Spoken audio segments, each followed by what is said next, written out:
Hello, everybody, and welcome. This is the Apostate Prophet, the final messenger. How is everybody doing? Welcome to the most watched show on the planet. I have with me here my guest, as usual, whose name is apparently Allah is a Zionist. What is the meaning behind this name? Oh, it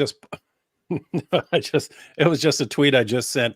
So Surah 5, verse 32 of the Quran, possibly the most misused verse in English. That's the one that they always say, according to Surah. Well, they almost never give the reference because they don't want people to look it up and see what it actually says. But they'll say, oh, you see that ISIS guy killing that other guy? He's not a real Muslim because he's killing people. And the Quran says, if anyone kills a man, it's as if he's killed all mankind. So you see, Islam condemns killing, and these guys can't be Muslims at all. If you read it, the part we normally point out, there are two things we normally instantly put out. One, quit chopping off the beginning of the verse. It says it was revealed to the children of Israel, and this is actually a quotation from the Talmud, Mishnah Sanhedrin.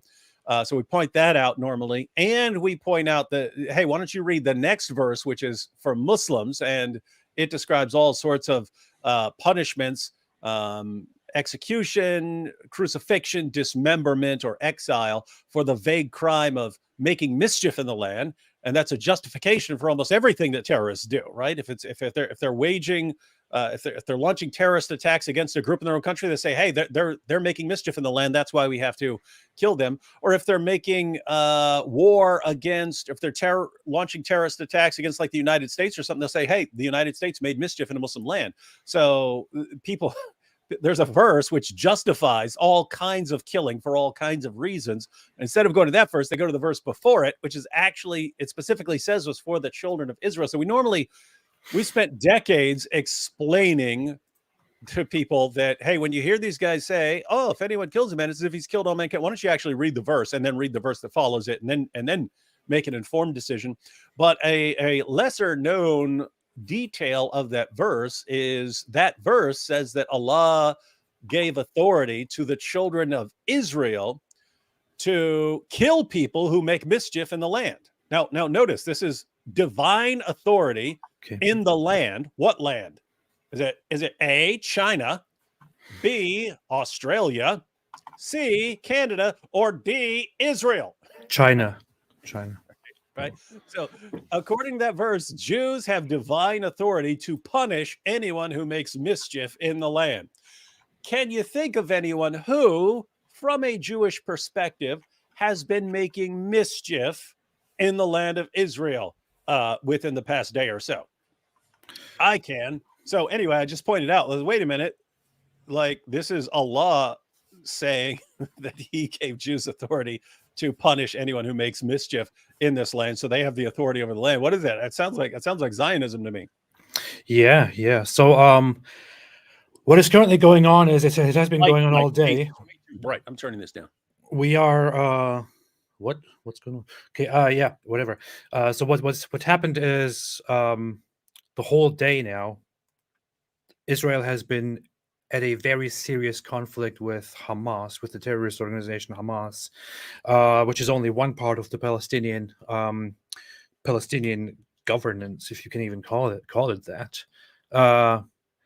And it started immediately in the morning hours, in the early morning hours in Israel, where a very very big attack began that is unprecedented. I think if you look at the Israeli voices, at the Israeli politicians, the Israeli government, the Israeli media, you will see that they will say that this is an attack like no other before. Plus, Israel was caught by surprise.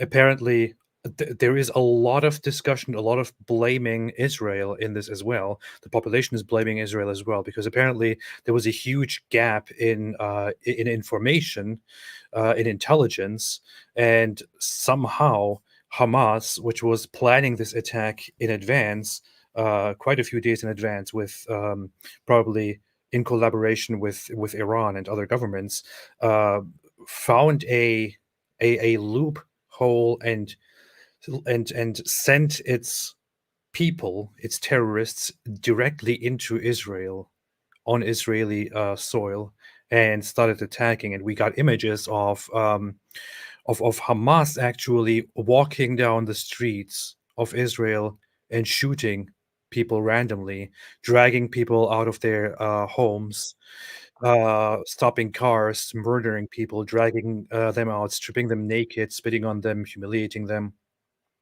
We have some extremely disturbing images I want to point out here.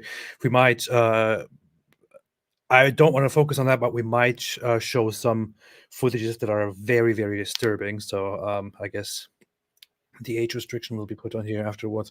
But we had images of, especially one prominent image we have of a woman who was apparently a German citizen who was there as a visitor, and she was paraded on the back of a truck through the streets by Hamas as she was naked, and people were celebrating this.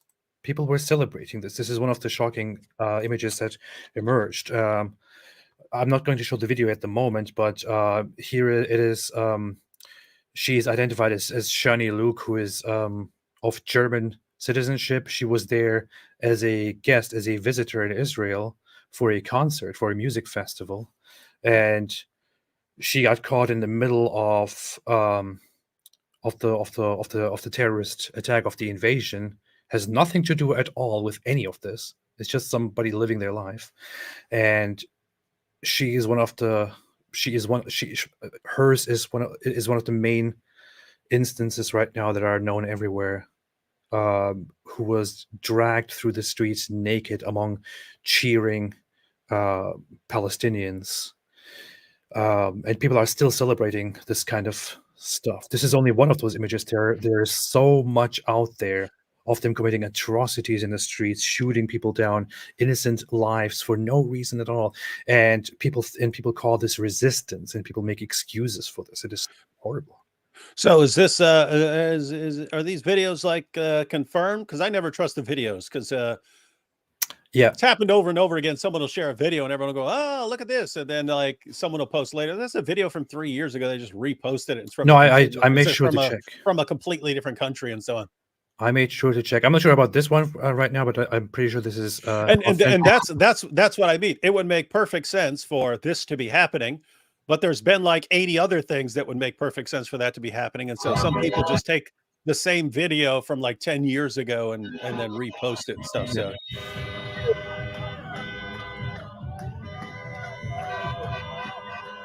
Celebrating, and this is just only one of the images you can see all over the world. I just checked Turkish social media and Turkish news. You see lots of Muslim people celebrating and saying, "God bless, Allah bless our Palestinian brothers, and may they have victory." This is from a footage of a girl being transferred by force and being put into a car. They kill some and leave others alive like this and drag her into the car. She has blood all over. She has blood on her back. You why is wonder why why in is the Sam world. Harris trending? I don't know. You What wonder the why in heck? the world this would I wonder why in the this would world be Sam here. Harris is trending. But yeah, I that have no idea. distracted I me have for no a idea. second. I have no idea. I have no idea. But yeah, this is so this is what's going on. Here's an image, a footage of this is directly shared by the IDF, Israeli Defense Forces, of these terrorists driving through Israel, and By the way, this is crazy because I've been there and we got a tour of like the defenses. It's some pretty extreme defenses. yeah. And so the fact that they got through it, that's pretty amazing. And it just happened suddenly, right? I mean, I remember what was that? It was late at night for me. Yeah, I was same I was same for going me. to I was Yeah, going to you sleep. messaged me and you're like right after I saw it, then you're like, "Hey, you see what's going on?" I'm like, "Yeah." Yeah, I was just falling asleep, and then I finally I wanted to check Twitter one last time, and then I see what just started happening. So it's there in the very early hours this happened, and there is a lot of talk going on about how exactly this happened, because as you said, Israel is known by now for having set up an extremely safe security system all around Israel. They're supposedly, preventing all kinds of things from getting through, intercepting rockets, checking all the borders so firmly, and then here suddenly on this day, you have a bunch of people from Hamas with their weapons and their trucks pouring into Israel and beginning to shoot and beginning to drag citizens out and drag them to Gaza. No, it's really really crazy because I mean the security systems there mind blowing. They don't just have one barrier; they have multiple. So that if you were to manage to get to one, you'd still have that you would be they would be notified instantly, and they would swarm you with an army before you got to the second one, unless you were just moving really quickly. But then all sorts of other things, like there are people who have to go back and forth, and who are allowed to go back and forth, but they still have to check them for bombs and so on. So how do you check people for bombs? And the defense forces there, they explained that a trained dog is better than any sort of equipment you can use. A dog is better at sniffing out a bomb than any sort of equipment you want. But Muslims lots of times don't like dogs, and so they don't want dogs sniffing on them. And so what happens is, as they're walking through a security checkpoint, there is this vacuum system that's sucking the air from around people and stuff. It takes it into a room where a dog will notify people, hey, I smell a bomb. And then they will go over and pull the person to the side and so on. So you have stuff like that. But then they had issues like they were becoming concerned about drones and like people in Gaza putting an explosive on a drone and then sending the drone up into the air and going over the defenses. So then they set up a system to where, I mean, it's crazy. Like the people are actually thinking of this, but they came up with a system that if a drone flies over, once it crosses over the fence, it reprograms the drone to go back to wherever whoever sent it. So you send a bomb up, you send a bomb, I'm going to send a bomb across this fence and so on. All of a sudden that bomb flies right back at you. Mhm. So anyway, the point is really, really sophisticated defense forces. So just never expected to be sitting there one That's day. the thing. All of a That's sudden why Hamas is running through the streets there. that's why people are wondering what exactly is happening here. It doesn't make sense with all the defense that we have, that Israel is even accused of for being like doing overkill and all of that. How could this possibly happen? And I don't know. I saw lots of media outlets and lots of commentators say that once this is over, there will be a lot of finger pointing and a lot of soul searching and a lot of trying to find the root cause of this. But one thing is sure: after the footages that we have seen today, lots of people who still believed in a more liberal, a more peaceful approach to the whole issue have changed their minds. So many people have denounced this. We have just incoming news from Netanyahu, apparently, who said, so Netanyahu declared in the morning that this is a war. They usually don't call it a war. They call it, operations and conflicts. But this morning, after Hamas actually entered Israeli soil and started shooting at people, Netanyahu said that we have declared war. We are at war and we will go to the end. He now says that they have mostly destroyed the enemy forces, by which he means the militants. 200, 300 militants that entered Israeli territory have been eliminated. And Gosh, that's a lot though. Like you knew they were going to lose, but the fact that they got in there with 200 to 300, yeah, that's crazy. of the enemy forces that have penetrated our territory were destroyed. This is the first phase. At the same time, we started the offensive formation, and it will continue without reservation and without respite until the goals are achieved. We will restore security to the citizens of Israel, and we will win. The thing is, Hamas, when they started this attack, they declared, they made this ludicrous, idiotic announcement once again and said, this is the final attack. This is the attack that will end the oppression by Israel, Aren't they stupid? by the Zionists. We will get rid of them. Stand up now. We will fight. No, they're going to crush you. Everybody who knows and who is aware of the pathetic strength of Hamas and the strength of Israel knows that Hamas has zero chance here of actually achieving anything. And as a result of this, Israel will counterattack, Hamas will be crushed, and Hamas will use its population as human shield, and they will also die. So what exactly is the point here? It is a suicide mission on Hamas's part. So it makes you wonder, what exactly do these guys want? Do they actually do they just want to cause chaos? Do they That's want what to I be was thinking when you responsible said for what the they killing of want. their own It's like, population? it's like that's the only thing that makes sense.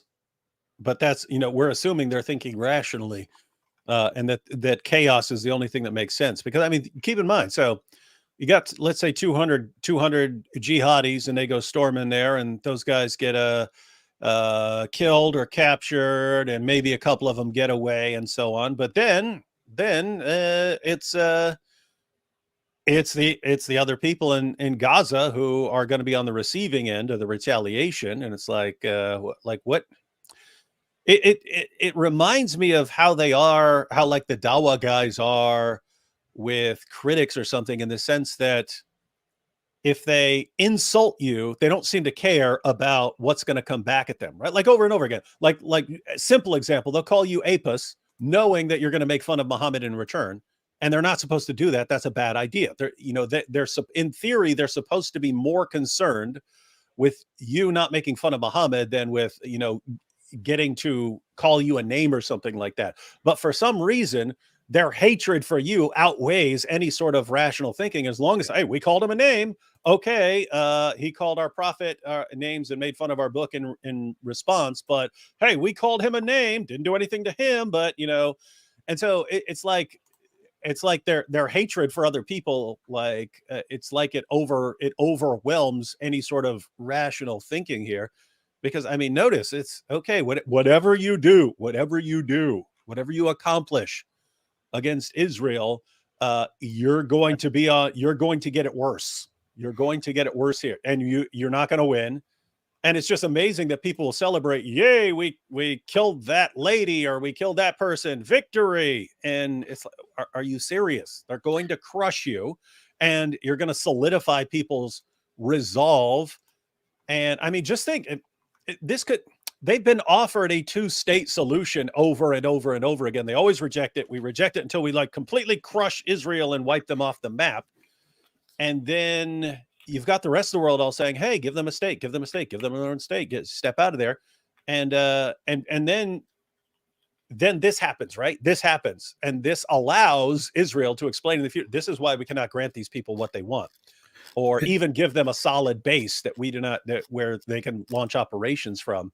And so this is a disaster in every sense for Muslims, and yet they'll cheer for it. Ha ha ha! We got into Israel for a few hours. There is a thing that a lot of people aren't aware. A lot of people who are not aware with, who are not very knowledgeable on the intricacies, on the details of this conflict, don't really understand what the Palestinians are and who we are talking about when we say the Palestinians or the Palestinian Authority. There are two regions of the Palestinians under Israel right now. One of them is the West Bank. The other is the Gaza Strip. The West Bank is ruled by Fatah and the Palestinian Authority, whereas the Gaza Strip is ruled by Hamas, which is an extremely Islamist terrorist organization. Whereas the West Bank, the Palestinian Authority, flirts with the idea of possibly finding some peace and establishing an actual state and building relations, which they are not really working toward. Hamas doesn't have such a goal at all, and right now the conflict here is because of Hamas. Hamas started the attacks in the morning. Hamas invaded Israeli soil, and it is clearly stated in the charter of Hamas that their goal is to free Palestine altogether. In fact, in their original charter, their goal was to destroy the Zionists and remove all the Jews from the Palestinian land. They have now updated their charter over time. The last one was published in 2017. And according to that one, the first goal is to reach the previous borders from pre 1967, and then finally to free all of Palestine. So they refuse any kind of Israeli presence. They want to get rid of Israel altogether. Yeah, I don't know. I don't know why some people are saying that there's a lag here. I don't see I'm one. I'm not exactly sure. My connection here seems stable. It might be a YouTube issue, honestly. Yeah. Yeah, you look fine to me, so that might In be a fact, YouTube thing. YouTube tells me the stream is healthy. Stream health is excellent. Okay, so maybe it's you all. Yeah, maybe you're all delusional. Maybe it's you all and your dumb computers. So, David, here's the thing. You just asked about Sam Harris. No, Sarah Rainey in the chat sent me a link and said this is why Sam Harris is trending. So you're lucky. I think Sam Harris is trending and it's relevant to the actual topic here. Well, it's just interesting because I just made a video completely destroying him. I haven't released it yet. Yeah, he apparently commented on Israel and morality and stuff like that. And maybe we should have a look at it. I think it's worth watching. Let's see. Do you want this? Do you want this? Do I? Can't get enough of Sam Harris. Yeah. Or any of the new atheists. Inshallah. Let's see. There's an obvious, undeniable, and hugely consequential moral difference between Israel and her enemies. The Israelis are surrounded by people who have explicitly genocidal intentions towards them. The charter of Hamas is explicitly genocidal. It looks forward to a time based on Quranic prophecy when the earth itself will cry out for Jewish blood, where the trees and the stones will say, "Oh, Muslim, there's a Jew behind me, come and kill him." This is a political document. We are talking about a government that was voted into power by a majority of Palestinians. The discourse in the Muslim world about Jews is utterly shocking. Not only is there widespread Holocaust denial, there's Holocaust denial that then asserts we will do it for real if given the chance. The only thing more obnoxious than denying the Holocaust is to say that it should have happened. It didn't happen, but if we get the chance, we will accomplish it. There are children's shows in the Palestinian territories and elsewhere that teach 5-year-olds about the glories of martyrdom and about the necessity of killing Jews. And this gets to the heart of the moral difference between Israel and her enemies. And this is something I discussed in The End of Faith. To see this moral difference, you have to ask what each side would do if they had the power to do it. I know that Sam Harris has never been shy to to say some of these very harsh truths when it comes to these conflicts. This is why he's also not very popular among the progressive liberal left crowd by now. There is one thing that I would like to correct him on. It kind of sounds like he was saying that that the prophecy about the Jews is from the Quran. It is actually from Muhammad. So Muhammad himself prophesied. Wait, who said that? I think he said that this is a Quran. Did he say prophecy. That? I think he's just said that's part of my video. Part of my video, I'm saying that every time this guy talks about Christianity or Islam, he gets something wrong. I've only seen a couple of clips from him, but I mentioned the first clip I ever saw of Sam Harris he was on the Colbert Report, and he was saying that Stephen Colbert said something about the virgin birth, and Sam Harris replied, "Yeah, but according to the Quran, you'll spend eternity in hell for believing in the virgin birth." And it's like, wait, what? You don't know that? Like, that's kind of like 101, like day one of 101. I think he corrected that later on and said, "I misspoke." He did.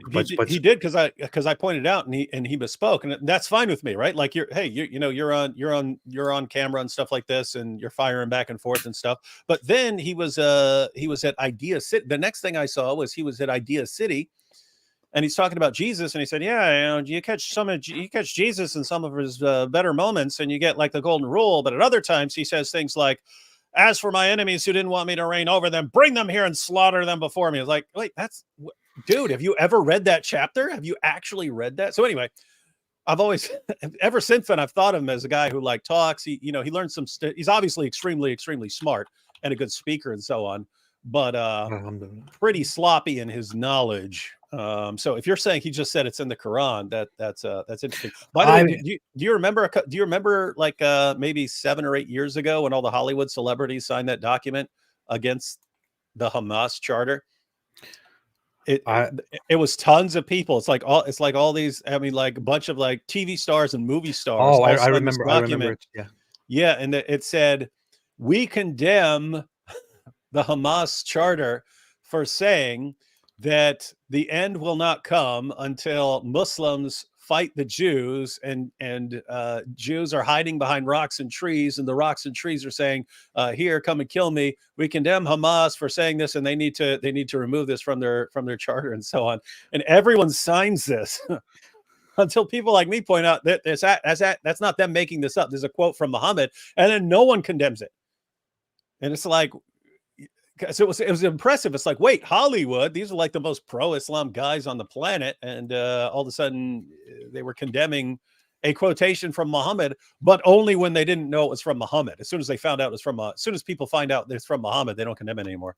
Oh, sorry guys, we didn't know it was from Muhammad. Sorry for condemning it. We thought it was just from Hamas, but if Yeah. it's from Muhammad calling for this mass hadith murder here was actually in the original Hamas charter, which they only removed because they realized over time that they are not making themselves very popular and not getting much support for having this in here. But lots of people will be aware of this hadith, which says, Abu Hurairah said, "The messenger of Allah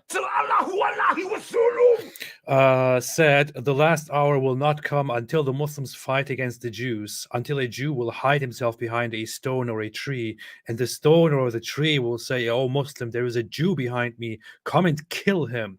But Al-Gargad tree will not say so, for it is the tree of the Jews." I remember learning this as a child, and it is incredibly, I don't know how to put it, but it's incredibly messed up that that you grow up basically as a Muslim learning that the Jews are such bad guys that you will in the future be in such a fight with them that you will be eradicating them, and they will be hiding behind rocks and trees, and that there is even a tree that is on their side which protects them. Like this is directly out of some really idiotic cartoons.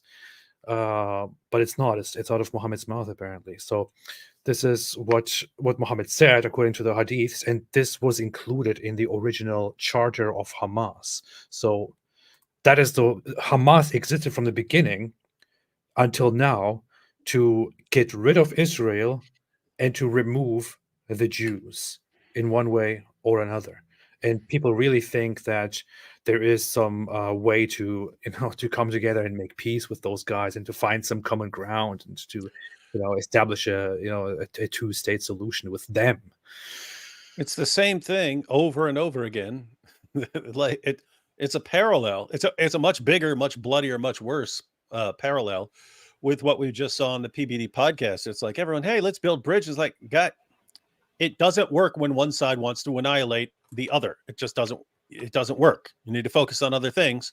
But hey, building bridges between all these guys, and one side wants to kill the other, it just doesn't work. Yeah. Here is the original text of the Hamas charter. It's mentioned in Article 7. This is from the original charter from 1988, I believe. And here it is, Article 7 in the charter. It is titled "The Universality of the Islamic Resistance Movement," and it basically summarizes that Muslims all around the world are supposed to fight for Islam against oppression, and the Islamic resistance movement is one of the links in the chain of the struggle against the Zionist invaders.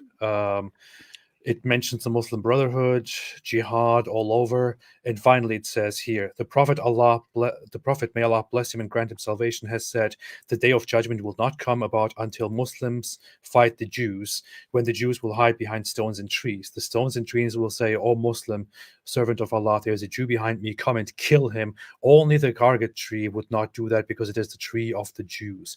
Imagine this was in the charter of this this political group that assumes the role of a government. And right now, it is no longer in their charter, but their charter still includes that they are meant to eventually confront the Zionists and free Palestine altogether. They never even recognize Israel. They just refer to them as Zionist invaders. And you have to wonder, I mean, is that like, notice this is going to be miraculous, right? Like Allah is going to aid them if like trees and stones are crying out, "Hey, there's a Jew hiding behind me, come get him." If that sort of thing's going on, then it's like a miraculous destruction. So that's also something that could be part of their thinking. You know what I mean? Like if they're, we've got 200 guys, we're going to invade Israel. Like I don't know. I don't know what they're thinking. I don't know if the goal is just chaos or if they do just view themselves as martyrs to set off something larger for later or something like that. Or they could be, we're going to go there and Allah's just going to help us actually conquer everyone. And they're all going to run and hide behind rocks and trees. And we're going to get our virgins. Yeah, yeah. Anyway, let's listen a little bit more to Prophet Sam Harris. Let's see. What would the Jews do to the Palestinians if they could do anything they wanted? Well, we know the answer to that question, because they can do more or less anything they want. The Israeli army could kill everyone in Gaza tomorrow. So what does that mean? Well, it means that when they drop a bomb on a beach and kill 4 Palestinian children, as happened last week, this is almost certainly an accident. They're not targeting children. They could target as many children as they want. Every time a Palestinian child dies, Israel edges ever closer to becoming an international pariah. So the Israelis take great pains not to kill children and other non-combatants. Now, what do we know of the Palestinians? What would the Palestinians do to the Jews in Israel if the power imbalance were reversed? Well, they have told us what they would do.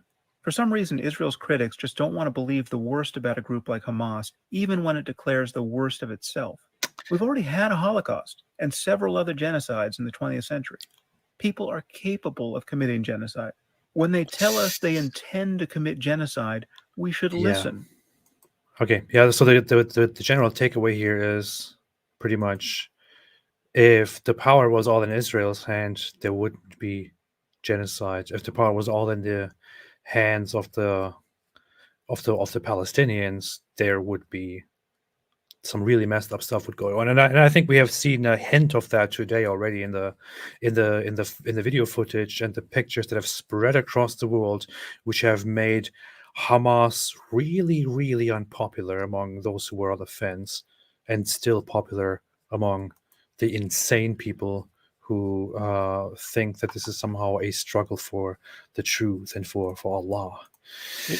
You've got some bona fide morons over here in the chat. Look at this. Rish G says, hilarious that D Wood is just taking Sam Harris's word on this for the first time and is like, what are you talking about? We're taking his word for what? What are you taking his word for what? We're taking his commentary into Oh, yeah. Thanks, Sam. I never thought of, one side wants to destroy the other side, but the other side doesn't want to destroy. I've never thought of that. Well, I just took Sam Harris's word for it. My goodness, dude. Go back to kindergarten, start over, because the education system has clearly failed you, sport. Definitely. So, according to The Guardian, to summarize, they say what we know so far is the Israeli military response to attacks by Hamas enters day 2. At least 250 Israelis have died in Hamas. Really? In Hamas attacks? Wait, what? 250? 250 Israelis have died. And is this real? Wait, when? Just in the last 2 days? Wait. What? I don't get it. Click on the link. Netanyahu declares war as at least 250 Israelis are killed. More than 230 Palestinians die in airstrikes launched in response. Wow, shoot. I didn't follow the details on the death toll closely, but wow. That's a lot. That's why they're cheering. People in the chat saying over 300 confirmed. Yeah, I think they're adjusting the numbers as we speak. I saw earlier the number is 300, but I wasn't aware. I remember when it was. I remember when it was 1, like early this morning. I remember when it was 1 person confirmed dead, and they're saying 300 now. That is massively successful by their standards. And I know lots of people who upon reading this, they will just feel happy and they will celebrate. In fact, you can see them all over the internet when you look through Muslim social media right now, which is really, really messed up. Israeli officials have said more than 1,590 Israelis have been wounded, Israel's health ministry said. At least 230 Palestinians have been killed and 1,610 wounded in Gaza by Israeli retaliation after the Hamas attack. This is the first time that I see the death toll and the wounded numbers so close to each other. Normally, Hamas attacks and manages to kill a few, and Israel then responds and, kills a lot of people. This is the first time that I see so many Israelis dead in an attack. I don't know. Javier Alonso said, if they are finished with Israel, where do you think they will go for next? Spain. That is the correct answer. Apart from just despising Jews, part of the reasoning is that they believe that any land that was once held by Muslims is eternally supposed to be controlled by Muslims. And so Israel was once controlled by Muslims, and therefore they have to fight and get it back. But guess what? So was Spain. Spain was also under Muslim control. And so that's also a target. It's just that it's all the attention is on the area that's closest to home. If that change, yes, there are other areas that are going to become the main target. To be honest, I think Spain is more like a distant fantasy, a distant memory. I think Israel's a total fantasy. You're not getting any of this. Yeah, a story that they tell each other, like, oh, in the past, a long time ago, once upon a time, there was a land that was very, very beautiful, and that was Spain under Muslim rule. Well, yeah, it's further away, but it's also further away, like in their minds, because Israel, I mean, they had control pretty recently. Yeah. And so it's more in their, it's closer in their attention. But yes, if that happened, there are other places that were once under Islamic control that they, according to their theology, believe that they need to get back as a priority. Due to my Turkish background, I can think of one country that especially some Muslims really want to get back, and that is Greece. They really want to get that back. Another one is Armenia. They want to get rid of Armenia and want to take that and divide it among the Turkey and Azerbaijan. India is a target, of course. India is a very, very dear, very sweet one that they want to take. I don't know why. They could go for better things. The Balkans, right now we have immigration. I don't know. I don't want to get into the whole very, very complicated and very sensitive political aspect and discussion of that side. At the moment, we already dealing with some really, really bad stuff. But yeah, that's what we are. Anyway, if David can let me read without interrupting here. Not going to happen. Israeli Prime Minister hang on. Yeah, go ahead. has said that the country is embarking on a long and difficult war, and the first stage would be over in the coming hours. Israeli civilians and soldiers are held hostage in Gaza. Okay, this is also another point. There are lots of hostages that were taken by Hamas and brought back to Gaza. And apparently one of the strategies is that they announced earlier that they took the hostages, so they have Israeli hostages, lots of them, in Gaza, and they spread them out throughout the Gaza Strip instead of holding them in one place, which means any target that is hit by Israel could be a target that has Israeli citizens as hostages in them. So they're basically using them as kind of insurance and as human shields. Plus, they also want to make sure that in case Israel goes deep into the Gaza Strip and, has an operation to save the hostages, they will never be able to get them all at once. So Hamas is really trying to hold hostages and achieve greater goals than they could if they just went into an all-out war. They want to have negotiations, and I don't know what they will come up with. Well, and they use those hostages as bargaining chips, and they know that Israel is always way more concerned about getting their people back than Hamas is. And so what'll end up happening is Israel will end up giving 100 or 200 100 or 200 prisoners, many of them terrorists, give them back to get one soldier back or something like that, or one civilian back. That's the thing. Earlier, I think the IDF was making announcements, and what they said, as far as I saw, was this is a serious war. We are going to go all in, and we do not think of taking prisoners or hostages. There will be executions on the spot. That's Whoa. what they were saying. So no then- mercy. Directly, we will kill them. Netanyahu said, I saw earlier, he said something like their cities are going to be piles of rubble, and I was like, gosh, and I believe that guy. Yeah, when he says he's going to rain down fire on someone. Yeah, Israel said that any Israeli who is in Gaza needs to get out of there immediately. This is not a joke, unlike anything before. I don't know why there are any of them in Gaza anyway. I mean, it's hell right now for them. It has been hell for a very long time. Israeli civilians and soldiers are held hostage in Gaza. A spokesperson for the Israeli Defense Force confirmed. The spokesperson declined to specify the number of hostages. I think Hamas they have hundreds of hostages. I'm not sure if that's true. We've seen some of the footage earlier. I showed a woman who was bloody on her clothes.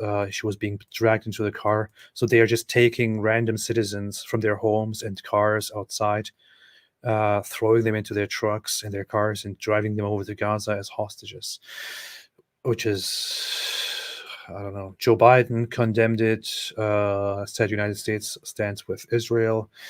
What else? Hamas fired thousands of rockets toward Israel. By the way, a second attack just, I think, started like an hour ago or so. They started firing rockets again on Israeli soil. Hamas military commander Mohammed Deif said 5,000 rockets had been fired, but an Israeli military spokesperson said 2,500 had been fired. Nobody knows what is true. Israel has launched retaliatory airstrikes, sending the area's already crumbling medical infrastructure into chaos. This is the thing, right? So Israel, under a center liberal government in 2005, actually left the Gaza Strip. They took the decision and they disengaged from Gaza. They said, we are getting out of here. We are removing all of the settlements. They removed, I think, over 20 Israeli settlements in Gaza. Removed all of it and said, this is for you guys, govern. And as soon as they did that, 1 or 2 years into it, the Gaza Strip basically elected Hamas as their rulers. And Hamas then defied all the other Palestinian organizations and authorities and said, we are in charge here. We take control. We want Islamic jihad all over, and we will get rid of Israel. And as soon as that began, Israel was like, okay, sorry. So they started the blockade and the barricading of the Gaza Strip, and severely limiting supplies because Hamas is now in charge. A terrorist organization is now in charge, which says we want to get rid of you and we want to remove your citizens by killing them or otherwise. Why in the world do you think Israel would just be like, oh yeah, okay, whatever, we will still let you, do whatever you want and we will help you? No, Israel rightfully implemented a blockade, and the Gaza Strip has been under strict control ever since, compared to the West Bank, which is significantly more free because they don't have Hamas in charge. Yeah, they check you and stuff, but you could drive right in there. I mean, they stop you and check you and stuff. But I mean, I went to the West Bank. Yeah, going to Gaza was a little more difficult. Yeah. This comes, by the way, just when Saudi Arabia was talking about normalizing relations with Israel, which is a huge deal because, so for those who are not aware, that could actually be a factor, right? They could be like, we're starting to get some negotiations here. We need to throw a monkey wrench in this system. Yeah, so the Arab nations, they came together decades ago and decided on some concept called the three no's. Um, I don't remember what the no's are, but the basic concept is do not recognize and do not interact with Israel at all. No Arab state can recognize Israel. So when they talk of normalization of relations with Israel, what they're talking about is that these nations actually begin officially mentioning and officially building diplomatic relations with Israel. And Saudi Arabia has just been in talks to normalize relations, which is big because Saudi Arabia is one of the main countries at the head of the Arab nations. And it was not imaginable for me even like a decade ago to think that Saudi Arabia would normalize relations with Israel, but this just began. And right as we are speaking of Saudi Arabia normalizing relations with Israel, this massive attack by Hamas happens. And as you said, David, it could be that this is that that the normalization of relations is one of the reasons why this attack happened because Metropolitan they don't want it. Police. Metropolitan Police in London aware of a number of incidents related to Israeli conflict in parts of London. Very mildly put. Yeah. So it's global. It is global. One funny thing. Here's a comedy article. Well, it's always good to go to a comedy article in the midst of a war, AP. Yeah, no, the comedy article is Taliban has asked Iran for passage to join terror campaign in Israel. The Taliban has reportedly asked Iran for passage to Israel to help Hamas continue its terror against the Jewish state, according to multiple foreign media reports on October 7th. The Taliban has allegedly asked for passage to conquer Jerusalem if Iran, Jordan, and Iraq are willing to support their troops. So the comedy here is that the Taliban says, hey, Iran, open the doors. We want to come to Palestine and we will conquer Jerusalem immediately, just like we conquered Afghanistan from our caves. And you remember when those guys were whining after they actually like won and everyone left, yeah, and then they started complaining that running a country is way more difficult than fighting jihad and so on. So yeah, they don't like running a country very much. They just like fighting endlessly. a bunch of it looks like they're wanting to start. imbecilic primitive cavemen there with their weird outfits, which they found out in nature, saying, "Hey, call us. We will come there. We will conquer Jerusalem." You dumb idiots! I'm wondering what they say? how long Taliban will last. And these guys, they were just fighting with their neighbors, with Pakistan. And I think even Iran, because they don't have enough water and they don't have enough food, and now they want to be called to the Israel conflict to conquer Jerusalem. The people in their country are having to sell their 5-year-old daughters to the remaining wealthy guys who have food in the area. And they're selling their daughters to these old men because they have no way of feeding their other kids and so on. And, this is and these guys who are running the country are like, hey, we'll go and take care of other wars in other places in the world. How about you invite us? We can conquer all of it. I mean, these cavemen took Afghanistan after America left, and there was basically no resistance. Now they think they could conquer the whole world. And that comes from the very same people who said, hey, we changed. We just want to establish a proper, peaceful Afghan nation and, all that. So, yeah, definitely, bro. Definitely. Oh, here's some footage from Istanbul where a bunch of religious people came together to celebrate.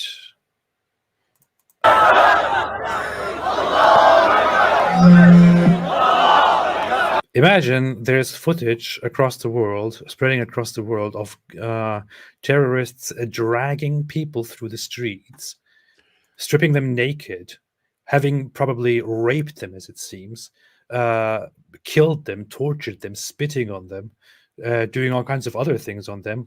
And then these guys come together and they're like, yes, perfect representation of our faith. Alhamdulillah, Allahu Akbar, more. This is why nobody likes Islam. And what kind of, okay, let me make a bold prediction here. Israel is going to crush them in response. And then these same people will spend the next 5 years moaning and wailing, This is "Oh, why oppression. we're being persecuted! Oh, look at the persecution! Oppression, no." We can't stand it! Oh!" And then they're moaning and wailing and claiming victims until someone drops their guard again. They'll kill a bunch of people and then cheer, "Yay, we killed a bunch of people!" And oh no, now there's retaliation. Oh, we're victims! Look, we're victims. We're just minding our own business. We're victims. Yeah, the report was earlier, 2 hours ago. They said fresh attacks are coming to Israeli cities. Hamas launched new rocket attacks. Not sure on the details at the moment. Some funny thing happened here, which is so Jordan Peterson. Hey, look, Daniel Hakikichi there. I know Jordan Peterson reacted to the stuff and said, "Give him hell, Netanyahu. Enough is enough." And Daniel Hakikichi responded to this, saying, "How does it feel to be a cheap prostitute?" That's his response. You see? Typical You're a response. prostitute.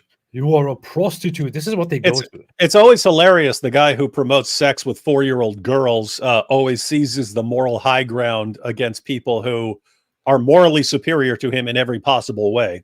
Yeah. But you've got to love this. I mean, it wasn't even a year ago, was it? Where Muslims were idolizing Jordan Peterson. And Yes, Jordan yes. Peterson's their hero, and he's going to be on their side, and oh, he's going to convert to Islam, and oh, he's having all these Muslims on his podcast, and oh, Michaela is too, and oh, wow, this is great, we're making inroads, and all of a sudden, how about no? I don't like your Allah. Yeah. I don't buy your Allah and your misogynistic mullahs, and now he's become Look, here's public another one. enemy number one. It's just amazing that no matter what you do, they'll turn on you or support you just based on one little thing you do. Like Sneeko, he just posted a picture of a Palestinian flag or something like this, and then Sneeko, our hero, we love you. It's like the comments are filled with praising him. And this is a guy who's been doing drugs and banging models ever since he became a Muslim. And they just don't hey, say one thing we agree with, throw us a bone, and that's fine. Look at this. Look at all of these Muslims and the new Nazis, by the way, who are look at that. They actually took time to Photoshop that picture. Yeah. And somebody says, Smile to Jenna says, "Sick old man." Smile to Jenna is like best friends with Ali Dawa and Muhammad Hijab. Didn't they just love him? Wasn't he their hero? Wasn't he their go-to guy? They were trying to build bridges and get Jordan Peterson on their side. But the thing is, as soon as he commented on a few things, I think most recently when that video came out where Jordan Peterson says talks about misogynistic mullahs and says, "I don't buy your Allah, how about no?" Then Smile to Jenna was like, "Jordan Peterson did it again.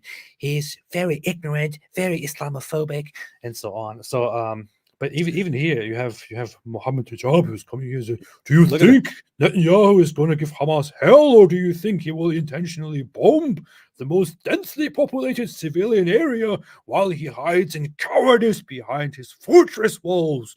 The real question is, when will Ben Shapiro accept the challenge? What?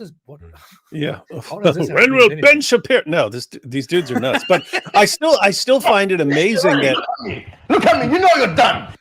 Okay. That after all their Dawa arguments all broke down, right? We've been talking about this for a while, but so for a long time it's perfect preservation and scientific miracles and so on. All this stuff breaks down, comes crumbling to the ground. They get exposed as liars. Then they admit it was all lies. But then their new method, their new system is we're gonna get on everyone's podcast and reach all these people who don't know how dumb our arguments are, and people who don't know that our arguments have been completely debunked, and we'll get access to new people and win lots of new converts there. So we want to get on with Jordan Peterson and Michaela Peterson, and they were trying for a while to get on with Joe Rogan, but anyway, they keep wanting to go on all these podcasts to get access to new people. And hey, and as soon as they go on there, I mean, you remember not just going on the podcast, but the comments afterwards where Muslims would shower them with praise. You remember this? Oh, it's so great to see Jordan Peterson building bridges with Muhammad Hijab, and they shower him with praise. Jordan Peterson, wow. And then and they don't realize what they're doing, because it's completely obvious to anyone who's watching. It's the same thing with the PBD podcast with Jordan Peterson, Michaela Peterson. It's, hey, they'll send their followers to basically harass the person into letting them on the podcast. And then they get on the podcast and everyone finds out what they actually, oh, you actually believe in killing apostates? Oh, this is how you treat women and so on. And then, whoa, I don't want anything to do with you. And so what they actually did was they exposed the truth about Islam to people who weren't familiar with it. These were people who were interested in building bridges. In other words, the people who ran the podcast. So these were people who thought it was a good idea. Yeah, let's build some bridges with Muslims. Let's get along with Muslims. And then they get on there and whoa, I thought that was a myth. You guys actually believe that? You guys really want to kill all these people? And then they want nothing to do with them. And then these same Muslims, oh, look at this. He's the enemy of Islam. How dare he? He's an Islamophobe. It's like, wait, you made him like that he didn't know anything about Islam. He wouldn't have picked a side in lots of cases. But you guys put Muhammad Hijab, people like Muhammad Hijab and Daniel Hakikachu in the faces of these guys and taught them valuable lessons about Islam. And then all of a sudden, whoa, we want nothing to do with this. Yeah, whoever's against you, we're gonna be on that side with the people who are against you. And then they flip out and cry like little babies. Yeah. Get the hell out of here. Yeah. Muhammad Hijab, cry baby. Daniel Hakikachu, cry baby. Smiles to Jenna, cry baby. Bunch of cry babies. You are sick. So this is just a very clear, like this is a typical depiction of how these people react, how these people think about anything. Jordan Peterson says, give him hell, enough is enough. This guy says, how does it feel to be a cheap prostitute? It always has to go to women, to sex, to some of these references. It always has to be like this. And then somebody else says, he'll be sending his daughter next. Yeah, look who it is. Huh? Always has to go to person, sex, to family. This is... and they never understand different personality types. We've been through it a million times. This is basic stuff. There are certain people that this works with, right? If they say something you don't like and you heap insults and abuse about them and their families on them, it makes them back up and say, oh, I don't want to do that again. Jordan Peterson is not that person. The more abuse and insults you heap on him, the more annoyed he's going to get, and the more he's going to come after you. You're dealing with the wrong dude there. Like whatever hope you had of building bridges with this guy at any point in the future, you're making a permanent enemy who has a very, very big following. So in other words, they are creating their own. Jordan Peterson was not their enemy a year ago, and all of a sudden he's their enemy, and now they're harassing him, because they have no plan B. It's someone something we don't like. We rain down abuse and insults on him, and until he changes. And once that doesn't work, and there's nothing else you can do to him, then great, you've hardened him into an enemy who can't stand Islam anymore and wants to oppose it. And you keep doing it to themselves. And it's hilarious to watch because it's so stupid. You would have much better chance like having discussions with him and explaining your feelings to him and so on. That might get you some ground. The insults route, you're dealing with the wrong dude there. Alhamdulillah. David, when we say that Islam has a lot of Jew hatred and that there is a lot of hating Jews, we're making that up. It's like lots of people tell us. Lots of people tell me. I mean, earlier I had a discussion. I joined Destiny when he was having a live stream and had a fight basically with a bunch of people. People say, "Oh, you're just making this about Islam," but no, this is all because of the conflict. This is because of what Israel does. And here we have videos of Muslim clerics themselves explaining to us that this is not about the conflict, that they would hate Jews regardless of the conflict. This guy says we will treat the Jews as our enemies even if they return Palestine to us, because they are infidels, because they are kuffar. If the Jews left Palestine, would we love them? No, we will not love them. Absolutely not. That's the same thing that ISIS said. That's the same thing that ISIS said. They said, hey, we want to be clear. We hate you because you're unbelievers. In addition to that, we don't like the things you've done in Muslim land. So we're fighting you because of that too. But make no mistake, even if you had never done anything to it, we still hate you because you are unbelievers. Very, very clear. This explains it much better than anything I could possibly say. They are enemies not because they occupied Palestine. They would have been enemies even if they did not occupy a thing. That's what he says. This guy says our hatred of the Jews is based upon our faith. You know that's you in a costume, AP. It is. The Quran tells us to hate them, not to love them. This guy says that they suffer from a mental disorder. That's CGI. It's got to be.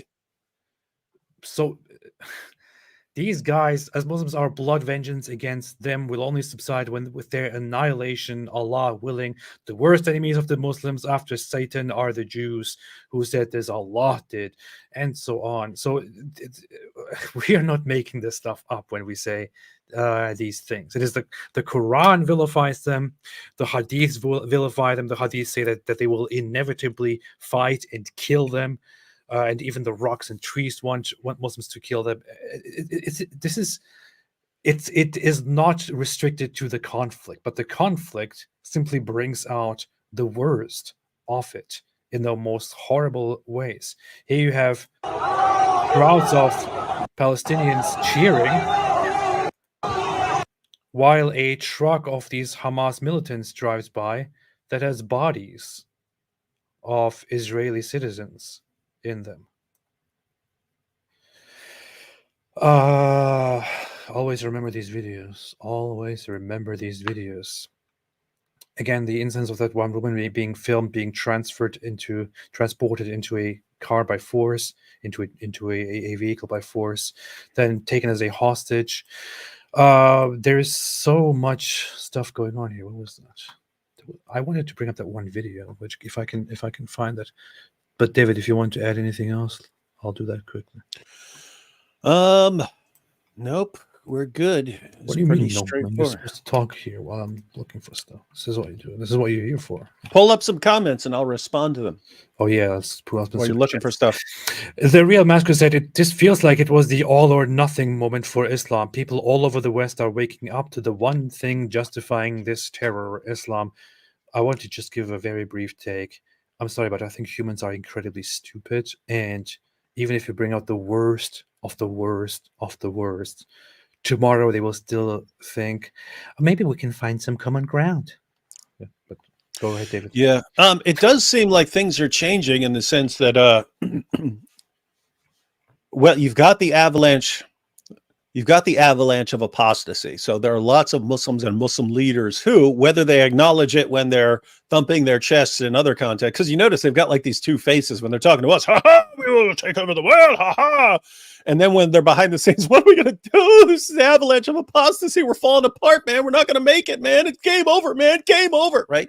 So they have these two faces.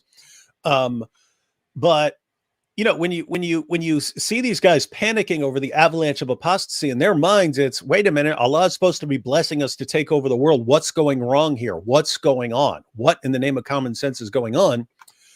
And you see part of the reason that for the past 20 years they've been saying, no, Muhammad didn't have sex with a 9-year-old girl. No, there's no death penalty for apostasy. No, we don't want to kill anybody. Part of the reason they've been saying that all these years and then suddenly changing is they're starting to realize, wait a minute, maybe the reason Allah's not blessing us is because we're not actually following Islam. And it's the same mentality as ISIS, right? The mentality of ISIS was, we need to crack down on disobedience and heresy and innovation in our own community for Allah to bless us to then go out and conquer the world. So they focused on going around and killing everyone who's out of line. And so that was their mentality. But even the people who aren't like joining ISIS and going around and killing can have that same mentality in that, hey, we need to start doing what we're supposed to do as Muslims.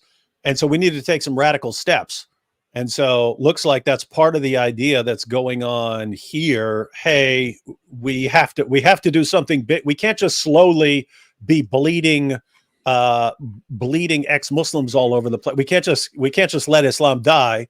We got to do something. We got to do something big, and we got to start it now.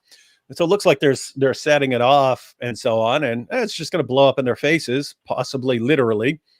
And yeah, I think what do you do next? Where do you go from here? So you're all going to cheer, thumping your chest, haha, we took some captives and so on. Show the world your true colors.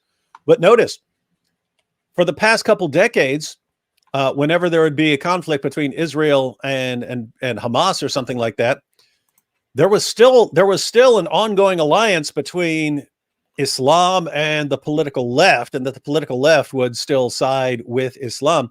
What happens when you sever that? You sever that that treaty that you had, because now you don't support their LGBTQ stuff, and they feel betrayed. What happens if they don't protect you anymore, and you have this sort of thing going on? You could end up with everyone being against Islam. I'm just seeing something here which is really That's good. You just go ahead and chill and so on while I carry the show. Of Iran, the supreme leader of Iran, of course, celebrates what is happening here, and I'm seeing this because it is flagged that it violates the Twitter rules, but it is still accessible. He's saying, God willing, the cancer of the usurper Zionist regime will be eradicated at the hands of the Palestinian people and the resistance forces throughout the region. Al-Aqsa storm is what he tweeted. And then, what is this image?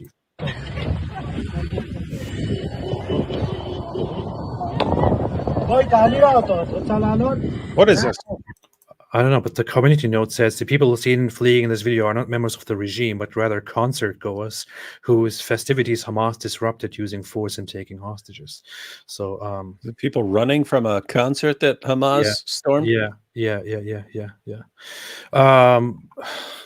But this is the leader of Iran.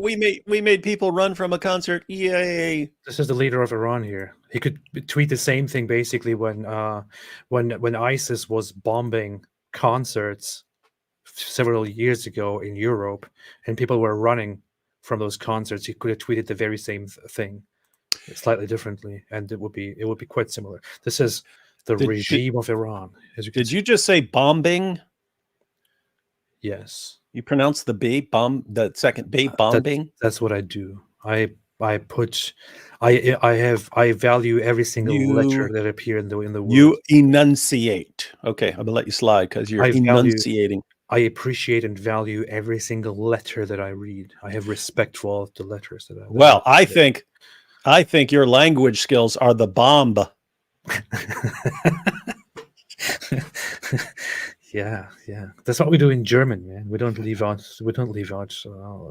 If there's a letter, why are you leaving it out? Yeah. Petrified plea of Noah 25 kidnapped from my peace festival by Hamas terrorists. For my peace festival. The irony. One of 60 Israelis. That is some serious irony. Including children, mothers, and old women, snatched in a murderous invasion that left world appalled and Middle East on the brink of all-out war. Her screams, "Don't kill me." I saw this image several times appear throughout the day. One moment Noah was partying at the desert festival. The next, she was in the terrorists' clutches. This is just, I don't know. And people are celebrating this kind of stuff. Because why not? Why not? It is the warriors of Allah. Daughter and her two young daughters, Resident Aviv, cruelly kidnapped by Hamas. Noah, who was enjoying a party with her partner, also abducted. Yvonne and Antonio, parents of a 6- and 4-year-old, are still missing. 750 Israelis are missing unofficially. This really sucks, man, because it's like we talk about. It's like we're familiar with all the same scenarios, just in a much watered down situation. Because you and I have talked before where, we criticize Islam and we catch a certain kind of feedback, but when it's an ex-Muslim woman, they deal with her differently because she's a woman. But notice we're just when we say that it's actually worse for the ex-Muslim women, because they get, oh, you're just a whore, you just want to do OnlyFans, that's why you left Islam, and blah, blah, blah, and they get threatened with rape and everything else. So in other words, they get criticized in all the same ways we do, threatened in all the same ways we do, but then there's the additional ways that don't apply to us.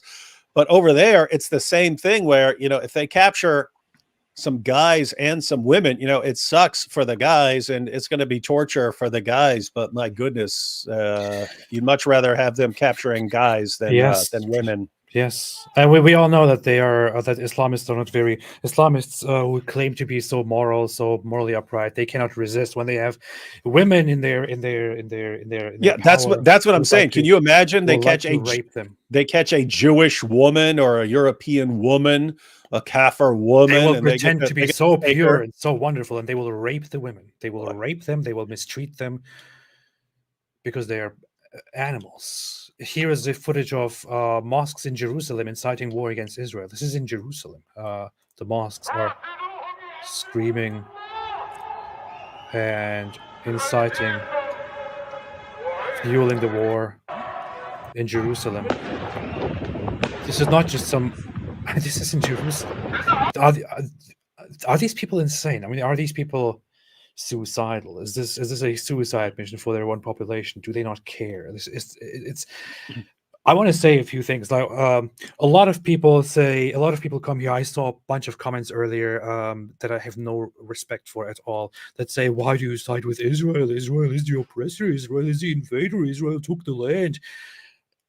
If we were talking about any other country, if we were talking about the Muslims who are in possession of a different land that just recently belonged to others, Yeah, the free Muslims Mecca. in here would say, "Stop crying, ha ha ha! Don't be emotional, Yeah, stop ha ha ha! crying, low, cry more, baby. Ha ha Allahu ha. Akbar, Ha, ha, Alhamdulillah, Allahu ha. Akbar." You know what? You guys cry now. How about you guys cry now? Go and cry.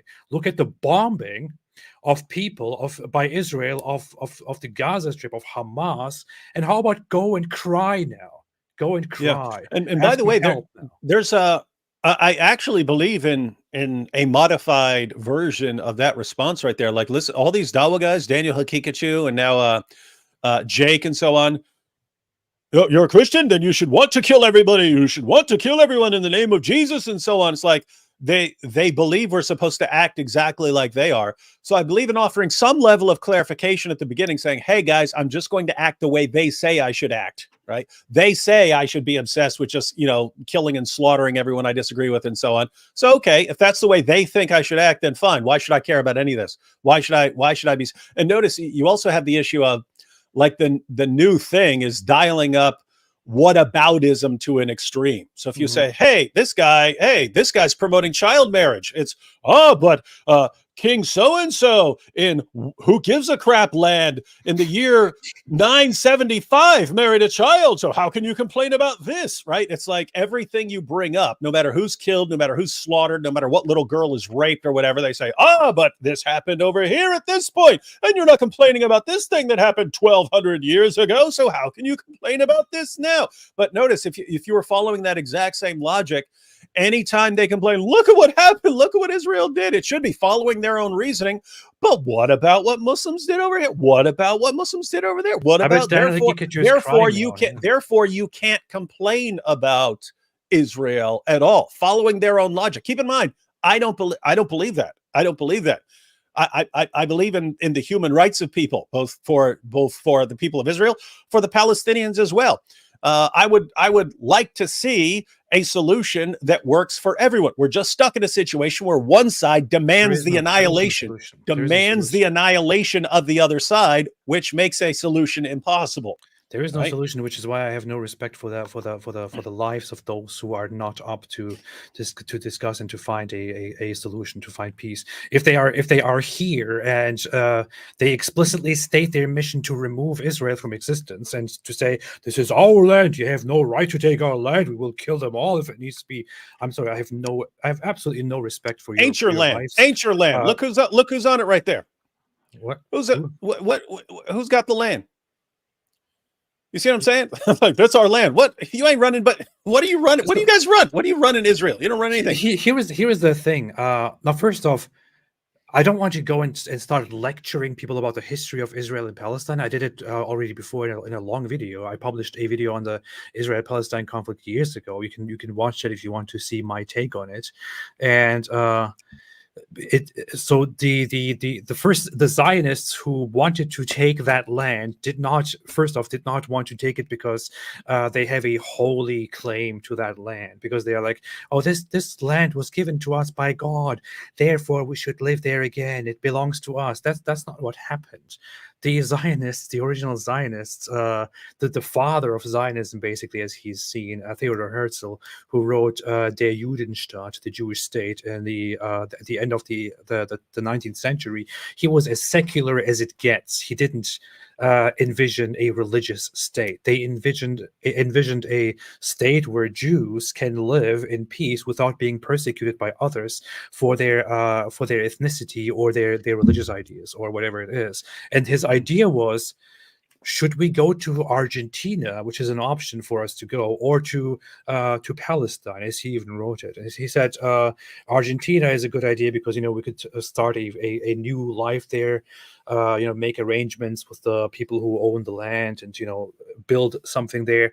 Or it could be Palestine, and that was during the Ottoman Empire, during Ottoman rule. His idea was we could try to persuade the Ottoman rulers to give that land to us so that we can live there with them and build for them, and help them, and it would be a mutually beneficial agreement. We would live in peace in our land, and they would get something from us. That was their whole idea. But then, of course, the First World War starts, in which the Ottoman Empire gets involved, and the entire reason why the Ottoman Empire gets involved is that the Ottoman Empire had been waging a relentless world conquest campaign until then.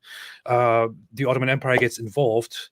The French and the British take the region, the Middle East, partition it among themselves, build mandates there with the stated mission that they will not take that land, but they will build nations there. The British government takes that specific region and establishes a land called the British Mandate of Palestine, and they talk to the Zionists. The Zionists go and move there, settle there, and they say, you know what? Okay, how about we use this land to establish a safe home for you guys, where you can live and you can work, and the current population can also live and work, and we can somehow establish peace. Of course, the British did a terrible job at that, and also admitted that later on, realized they cannot deal with the conflict, and then just left it. But here is the thing. There is a war, a world war going on. The British take a land that they justly, if you want to follow and respect the laws of wars, the rules of these wars, justly took a land from an empire, as they were doing that for centuries before that. They took land from the empire and then began to build a nation there. That nation split into Israel and Palestine, and that Palestine, that land of Palestine of the Arabs, is a land that came into existence only after Israel came into existence. There was no country, no state, no land called Palestine before that. It's not like Israel came, or the Jews came and took a land, a country away that existed before. There was no such land. It never existed. The people, the Arabs that lived there, lived in Ottoman land as subjects. They didn't have a country for themselves. The whole idea of establishing a Palestinian state only arose in the 1960s, and that's when the whole idea, the ideal of a Palestinian state was declared. That's when it was declared. In fact, Israel fought wars with the local Arabs and with the surrounding Arab countries, with Egypt and Jordan and the others, many times. And in the one instance, I believe that was the Yom Kippur War, when Egypt and Jordan became victorious, they took lands which are currently Palestine, and they didn't form a Palestinian state with those lands. They made them part of Egypt and part of Jordan without any clearly stated goal of establishing a Palestinian state. That was not a thing. That whole idea that there's supposed to be a Palestinian state there, and that the Palestinian state was taken away, robbed by the Israelis, that they just want to have their land back so that they can, build this country anew. That is an idea that didn't exist back then. In fact, it is very ironic. The Muslims in the region didn't even have the idea of establishing nation states. They only had ideas of living in an empire, in a in an Islamic empire. The whole idea of establishing nations in the Middle East is an idea that was brought to the Middle East by the Western people, by the British, by the French. They brought the idea of establishing nations and giving them national names to the Middle East. Prior to that, that idea did not exist. So it's quite ironic that that these Palestinians now emerge and try to blame everything on the Jews and the West and say they took our country away. This was our country. There was no country.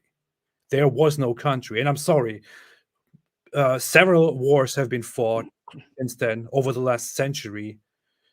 Several wars have been fought. The Arab side had their ass kicked so many times and lost any claim to the lands which were taken by Israel. Israel justly defended itself and took the lands that they so far have. If any other party was involved in this, if Muslims were involved, they would justify this and say, we took it in war. This is just. It belongs to us. But no, and I mean, it's funny. They'll thump their chest. No, Ha no, ha! We got Hagia Sophia. Ha ha! You Yeah, can't do yeah. anything. We're changing Yeah. it back to a mosque. We don't care how you feel it. We won it. We beat you fair and square. Now it's ours. yeah, Okay.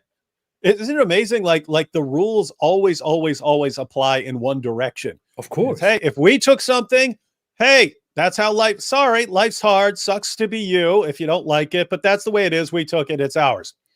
If anyone defeats them, then we're going to whine about it for eternity. Yeah. And constantly seek new people to complain to who don't know how hypocritical and inconsistent we're being to try and win some sympathy for ourselves so we can claim to be victims. Oh, here, look at this beautiful resistance campaign by these oppressed Palestinians here. Look at them going through the streets and randomly killing civilians and laying them onto the streets and saying, oh, we're just doing this for resistance. We are resisting against the oppressors. Look here, this is what resistance looks like, apparently. All right. Stefan Milovic said, when I saw your video about Israel-Palestine conflict, I really learned a lot, but nobody in my country gets my world for granted when I say Israel should exist. That's how things are effed up.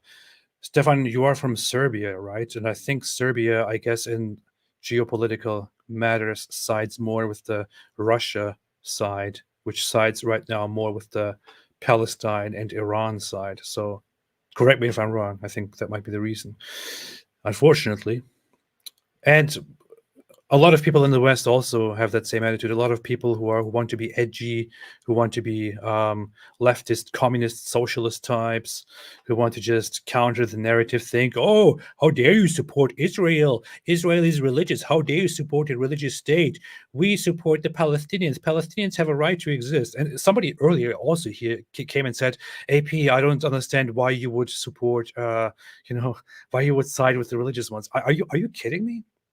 If we were to, first off, that is an incredibly idiotic view, but if we were to evaluate this whole issue based on religiosity, then I have to say the Palestinians are definitely the ones who are significantly more religious and significantly more extreme in religiosity. So if I'm not supposed to support the religious ones, why in the world would I support the Palestinians?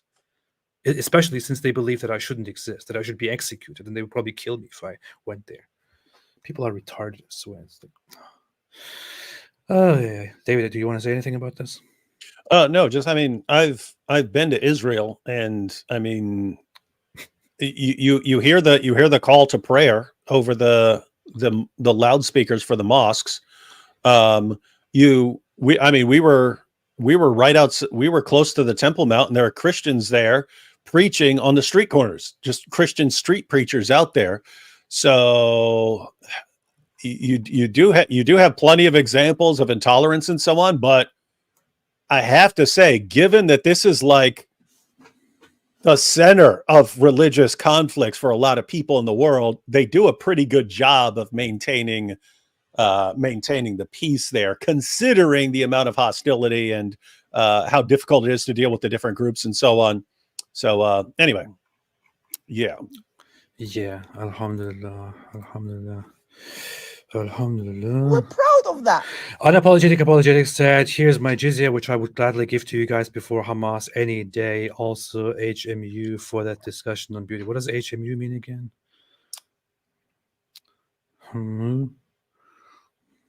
Wow, I can't tell a little abbreviation here. This is ridiculous, man.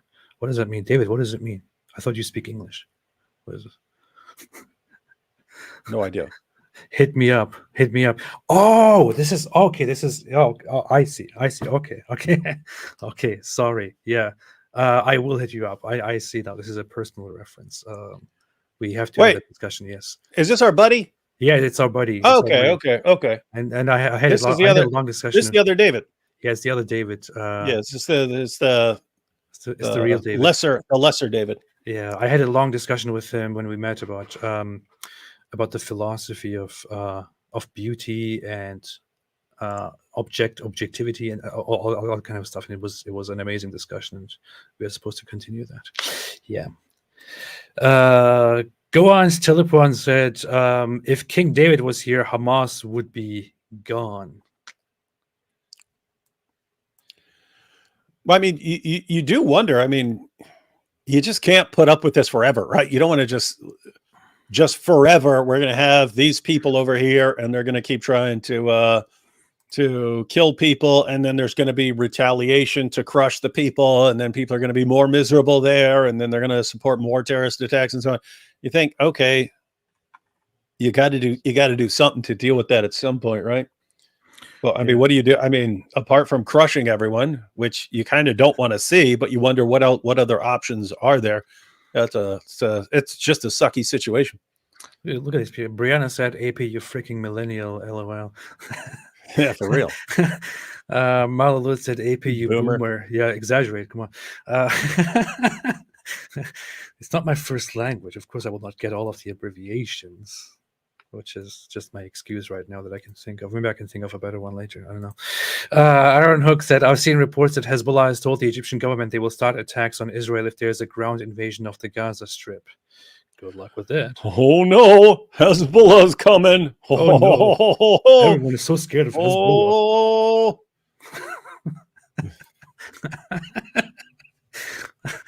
Apollos Christian Apology said YouTube lags on 5G data for me. Wi-Fi fixed my leg. Wi-Fi fixed my leg. That's what I thought in my head. Doesn't make any sense, but it sounds kind of fun. Random OK said it is abundantly clear that the status quo cannot remain. Hamas does not believe in the existence of the Jewish people. You can't negotiate with that. Very plain and simple. You can make all kinds of excuses and say, well, Israel does this and does that. Of course, they will do this. I'm sorry. The other side does not believe that Israel should exist. The other side does not believe that Jews should live. They don't believe that Jews should be in their lands. Yeah, it would be a completely different situation if Hamas were saying, hey, we want Israel to stop interfering in this land so we can just have two states and we can all live in peace. Yeah. That would be a completely different situation than we are here to constantly annoy and harass you with violence until we're strong enough to conquer you and wipe you off the map because you don't get to exist. And it's like, how are you even, I mean, how is anyone even tolerating this? It seems like Israel tolerates it, one, because there's a global community and you can't just go around wiping people out, but it seems like they're hoping at some point the perspective changes and people say, okay, we're not going to defeat Israel, and so we need to give it up and stop pursuing this. But I mean at any point in decades, if the Palestinian side decided, hey, okay, we don't want to slaughter all these guys, we don't want to wipe them off the map, we just want we all want to live in peace, there'd be peace. Yeah. But you can't, because Islam would take that as a loss, and Islam can't bear the thought of having a loss to the Jews.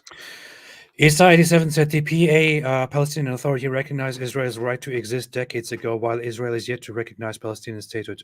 Isa, I don't want to be insulting here, but the history of it is basically that Israel treats the Palestinian Authority as a potential government for the Palestinian people as soon as the Palestinian Authority agrees to a proper peace deal, and then to go on and declare their independence, which the Palestinian Authority has so far not accepted and does not seem to set to accept. And I'm not sure if you And it's one have group. followed the issue here.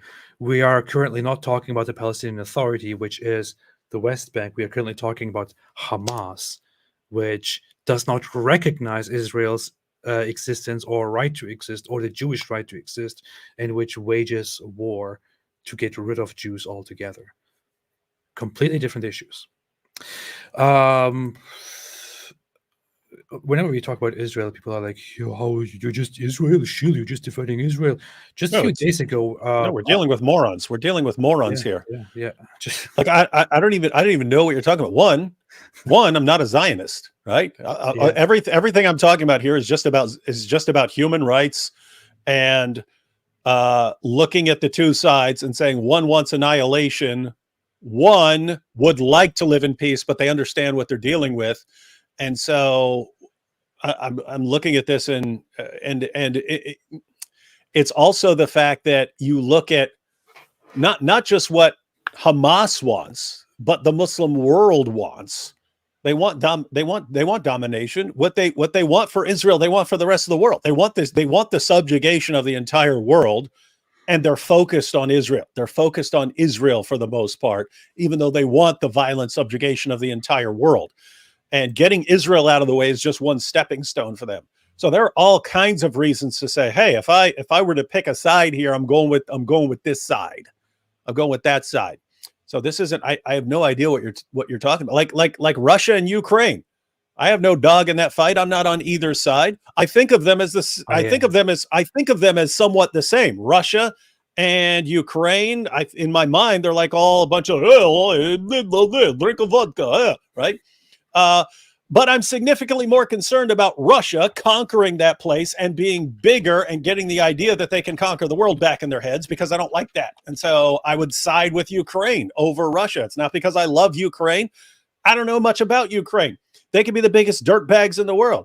I don't want Russia taking them over, because I don't like the idea of Russia getting some ideas in their head about conquering the world anymore. So you can have all these situations where you've got two sides. Hey, if I had to pick a side, I'd favor that side. But no, I mean, hands down, I would side with Israel every single day of the week, over and over again. If you're talking about Hamas, if they're up against Hamas, I would side with Israel forever against Hamas. Alhamdulillah. Alhamdulillah. Isa said Israel has repeated over and over again that they will not recognize the Palestinian state. I'm not sure where in the world you're getting your information from, but that is completely false. The only thing that Israel has repeatedly said is that they will not recognize, that they will not move toward some idea of going back to pre-1967 borders, because that's ridiculous. That is what is being said. Yeah, I've been there. I've been there as well. And what has happened is they've been offered a two-state solution. In other words, the Palestinian territories have been offered a two-state solution repeatedly. And there have been times where the Palestinians say, here are all the things we want. Here are all the things we want. And Israel would say, we will give you 97% of what you want, but we can't give you this town on this hill, because there's our town at the bottom of the hill, and you guys could launch missiles down there. We cannot have you in a position where you can attack us that easily, because we know there are people among you who would love to take advantage of that opportunity to attack us at random. And so they have security concerns in mind, saying, okay, we can't give you this little part right here. We can't give you that little part right there. Every single time it's been rejected, unless they grant 100% of what the others want. And keep in mind, we're not even talking about Hamas. Hamas wants Israel wiped off the map. I'm talking about the people who actually want a two-state solution. They've been offered a two-state solution repeatedly. They say, no, we want 100% of the territory we demand, or no deal. And then it's no deal. And then Israel says, okay, no deal until you're willing to actually negotiate. And then, okay, we're not. Okay, then what happens? No deal, ever.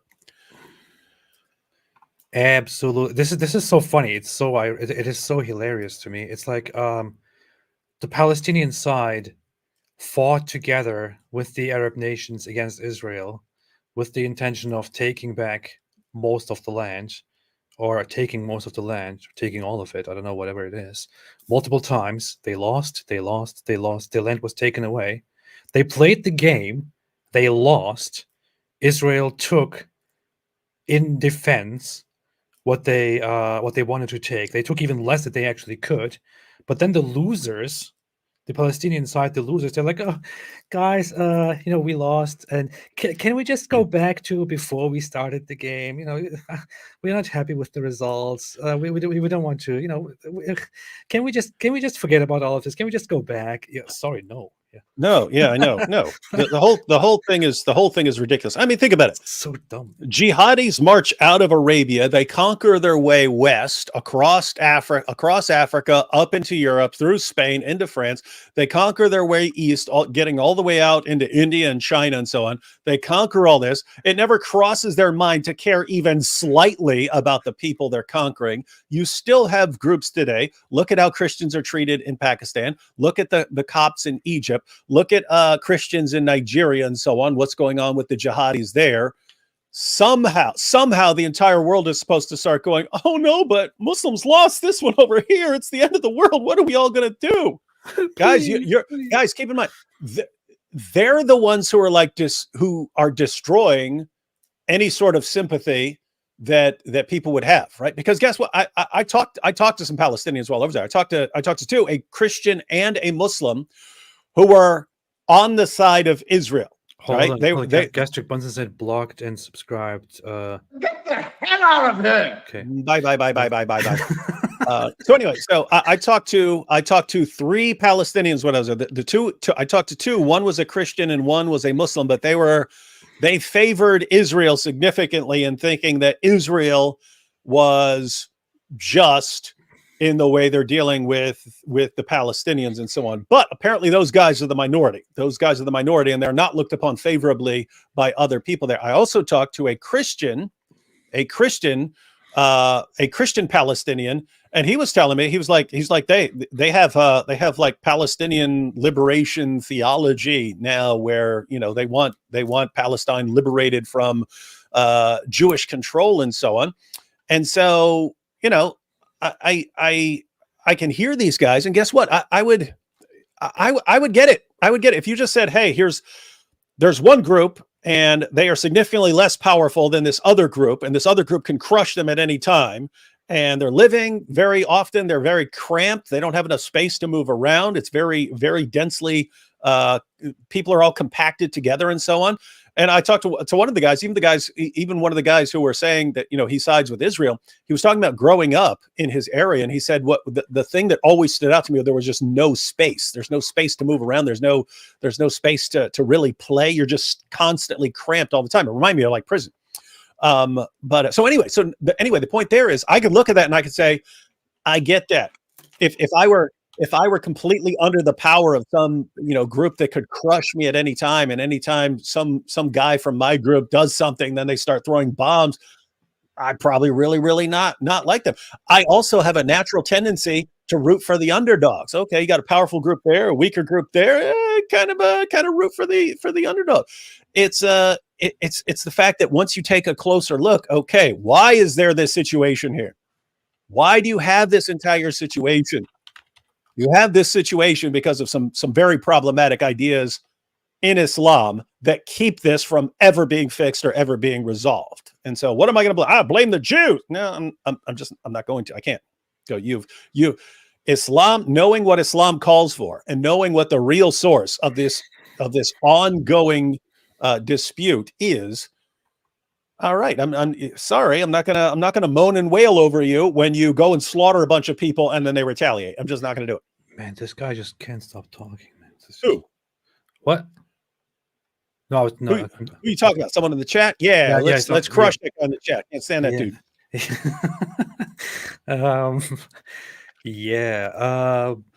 Let's see.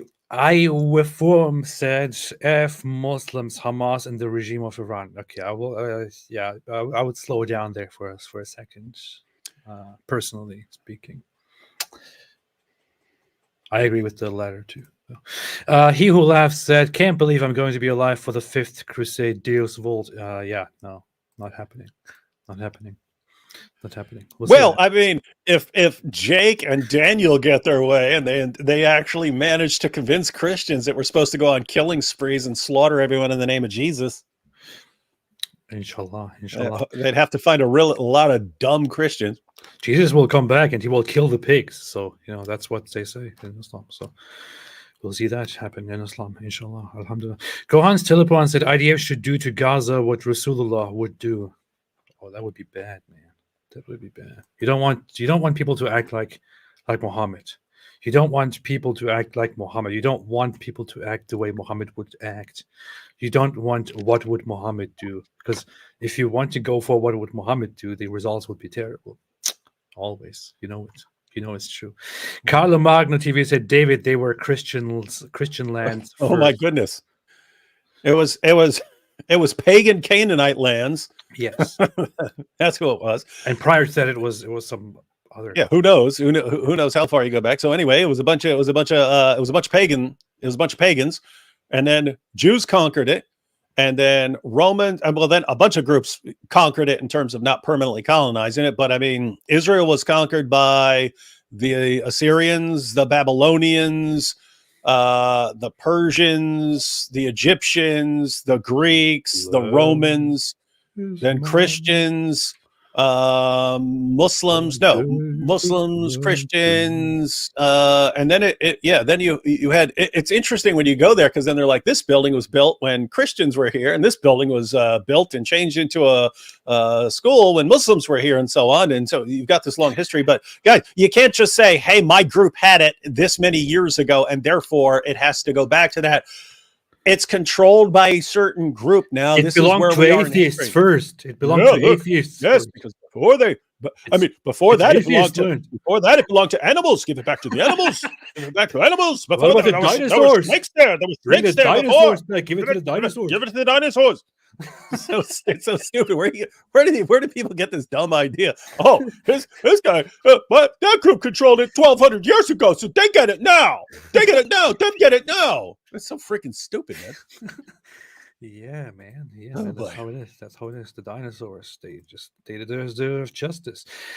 Gorno's Bulldozer said, I don't like Shakira law. I love Shakira law. And Shakira translation of the Quran. That's always the best to go to. Shakira should make an album called Shakira Law. Right? That would be fantastic. Clampro said, but AB Palestine has the scholars Sneeko and Fusi Tube. Also, big fan of both you guys. Keep the good work. That's fair point. Sneeko's actually the world's foremost authority on the book of the Council of Nicaea. Yeah. Specifically, I think he specializes in Mat 39. He's a master of that. Yeah. Much respect. Powerful double. Radical Moderate said, besides Mohammed and Hamas, the Biden admin is directly responsible for this another Biden war. Iran put that $6 billion to good use. Let's go, Brandon. To be fair, I'm not entirely familiar with the background of this, but so some people might have heard this whole idea that Biden gave Iran $6 billion. That was money that was like frozen or something, wasn't it? It was frozen, and the government, basically the administration, unfroze it. So it wasn't money given to them. It was money released. And then the second issue is, what does that have to do with this? Now, I don't know. Maybe it does. Maybe it was like, oh, we got our $6 billion unfroze, so now we can funnel that money for a bunch of new windfall of missiles and something like that. I have no idea, but yeah, we'd have to see the connection before affirming that. Yeah. Mosh Cohen, isn't it funny how those Muslim states, like, they're all so strong and Allah is on our side, alhamdulillah, they're afraid of us, we will win, and they're like, yeah, they give us our money back. It is that's always in the back of my head. It's like, you guys have over a fifth of the world's population. You got Jews with a few million. You got Jews or a few million people. You guys have almost 2 billion people. You have all of these oil-soaked, super wealthy Muslim countries, and you sit around whining like, oh, we can't. You thump your. I mean, on the one hand, you thump your chest. Oh, we're so strong. This is why everyone's scared because we're so dominant. It's like, oh, we can't do anything about this Jew except go kill a couple random people and then cry all day. Take some hostages, some old people and some women, and we'll see. Maybe this will do something.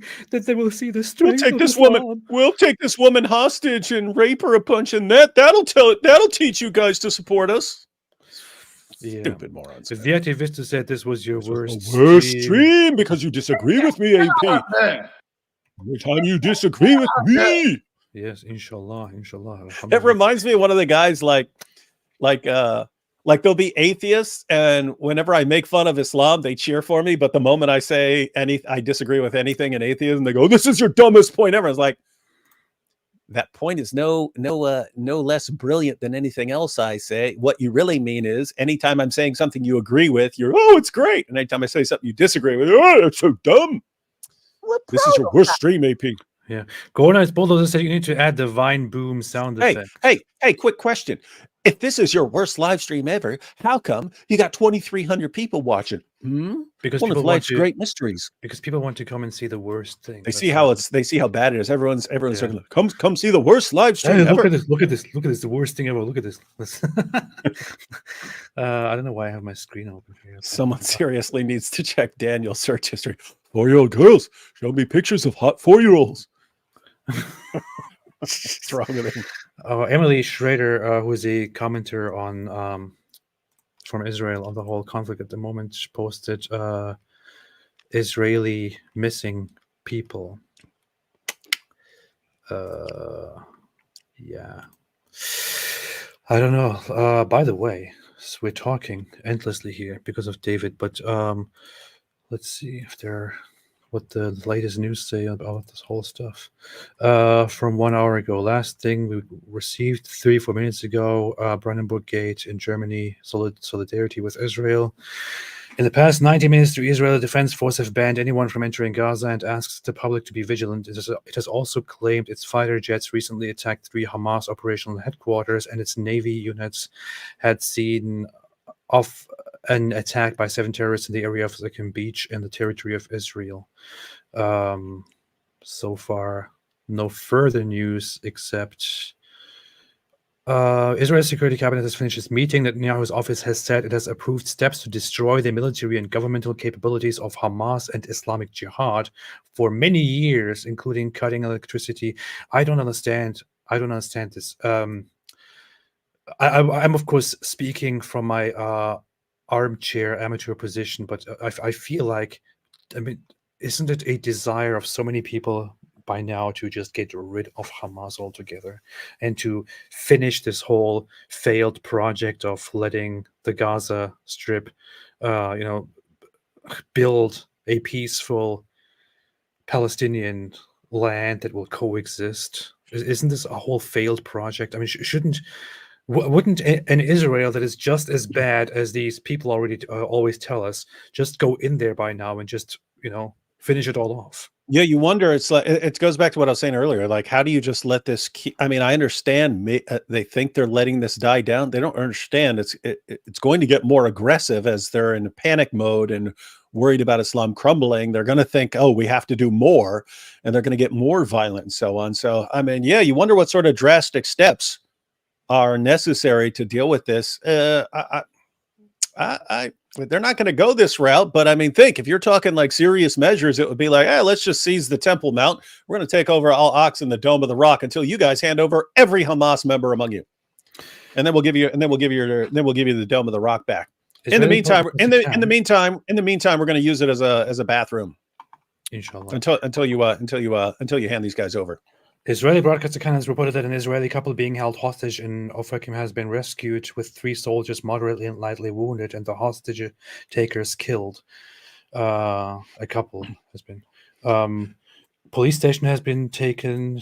10 terrorists had been killed. Interesting. Okay, so stuff is going on wildly with all force. You've got Susa Bird said steal the Kaaba. Yeah, he could do something like that. It's like take the Kaaba hostage. Yeah. No, you don't want it because you don't want to have to hang on to it, right? You just swoop in there, steal the rock, steal the black stone, which is in pieces and so on, and just say, hey, I'm gonna leave this black stone soaking in pig intestines until you guys give up and stop slaughtering everyone as these terrorist attacks and so on. And then I'll give you a rock back. Or rocks, because it's in pieces.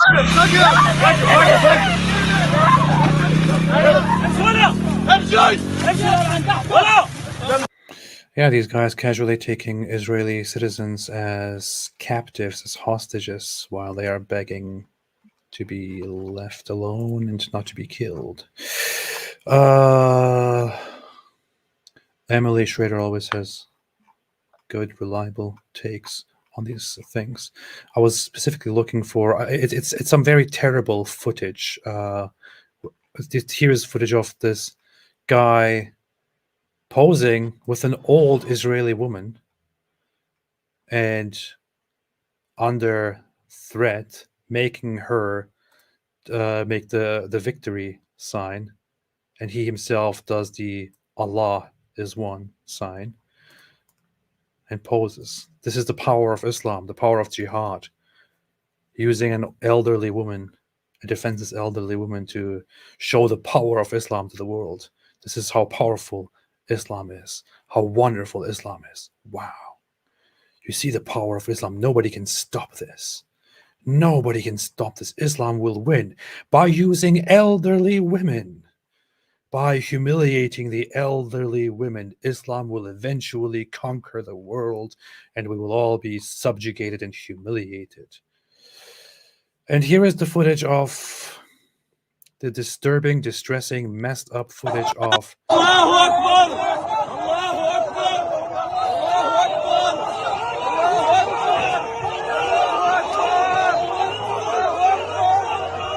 Gotta crush them. This is what these guys understand nothing except being completely, utterly, totally crushed. she's dead. She is deformed. She's stripped naked, laying there on the back of their truck.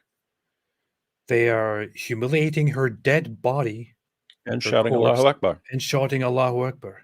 Perfect representation of the religion that is so misunderstood, that just wants peace and love and obedience, that just wants to bring back good values, that just Patrick Bet David and other absolute complete morons want to build bridges with and Gotta find build bridges with these guys. find He should common have these guys. He should have these guys on his podcast and yeah. get a couple. Maybe get this girl's family members on there, and they can all talk about building bridges and what they think about, and they talk about what they think of Dylan Mulvaney. Yes, Patrick, but David, you were recently asking who else should we invite for our religious roundtable? How about you invite these guys? I'm sure you can identify them. You can ask some people, these guys here who are streaming Allahu Akbar here. How about you can invite them and then talk about, briefly address this issue of putting this naked woman, which they probably raped after she was dead, briefly addressing this issue here and saying, but anyway, let's find some common ground. Let's talk about Dylan Mulvaney. Let's talk about all the stuff that that we have trouble with in the West. How about you can do that while all of the other guys say, yes guys, Islam has some problems, but right now we have issues to deal with, like the LGBT groomers, so in order to tackle that, we of course have to make peace and collaborate with these nice Islamic terrorists who are of course just very passionate and who want to rape people and bleed them dry and marry little children and all of that. Yeah.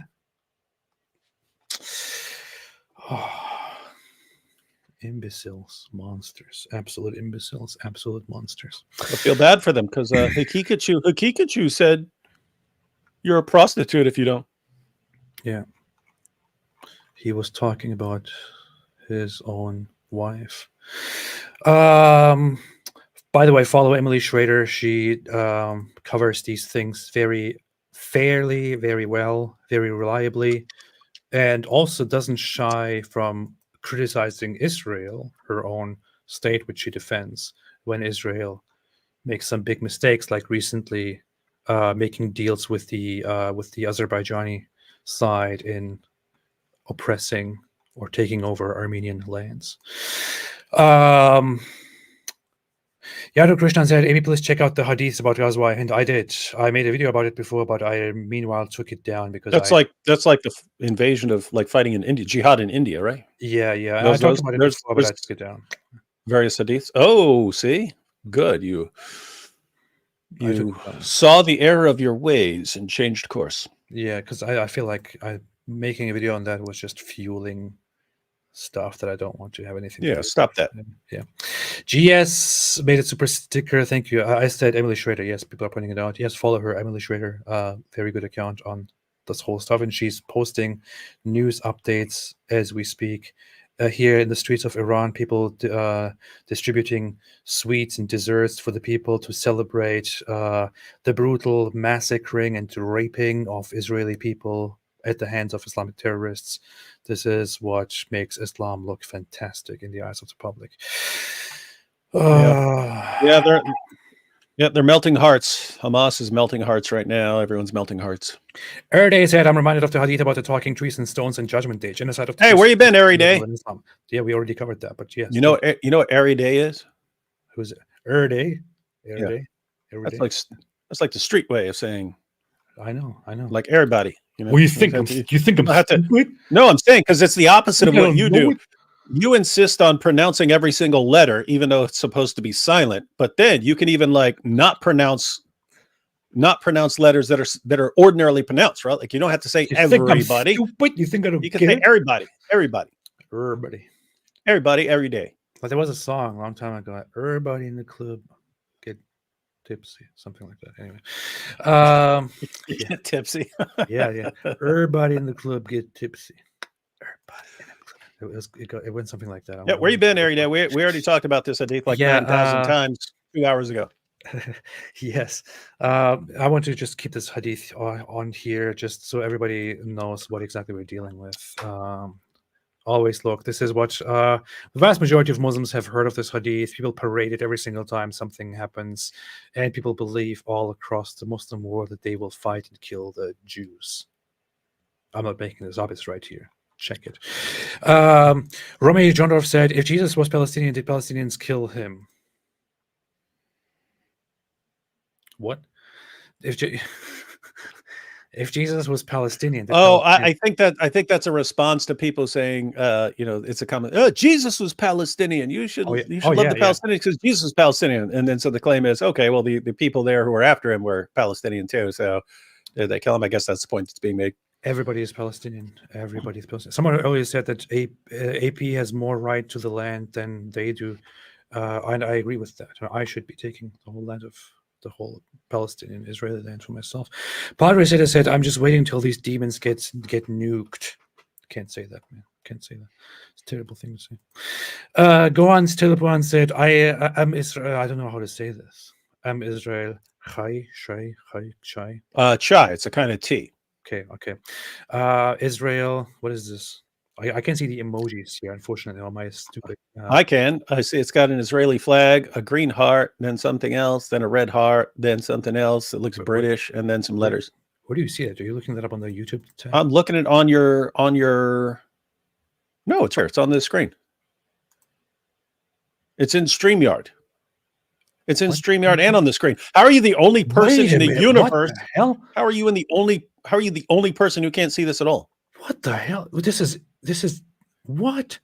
What? This is ridiculous. Hey, I myself in my program, which this is ridiculous. Wait a minute, look at this. You can see the emojis. Look at this. Wait a minute. How do I? You're telling me to look at it. I see it as clear as day. I don't know what you're talking about. Wait. Let me share. Are you going to show me your screen? I don't care about your screen. Look at my screen here. I don't see the emojis on here. Why am I the only person who doesn't see the emojis when I'm in That's funny. The stream? Any idiot in the world can see it except you. What? On your program. This is ridiculous. That's funny. Anyway. Wow. That's what you get. Yeah. That's what you get for opposing Hamas.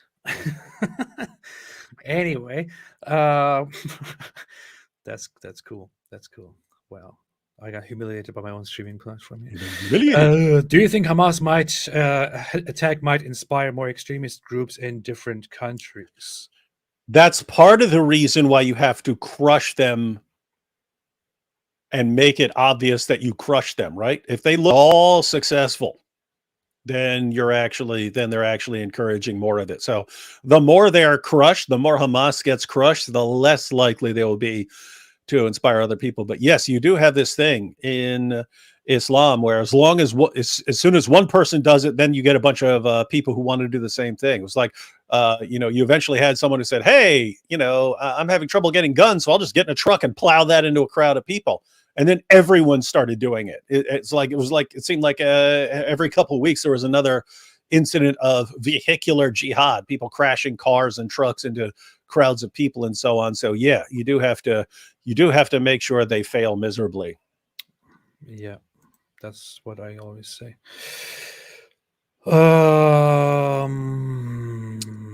Okay. Didn't the Romans change the name of the region to Palestine to humiliate the Jews for their constant rebellions? Palestine didn't exist before Israel. I think. Yeah, they named it. This was like the 2nd century, but they named it after the Philistines as kind of a diss, I think. I'm not an expert on this. We can ask Robert about this tomorrow because Robert's going to be on with us.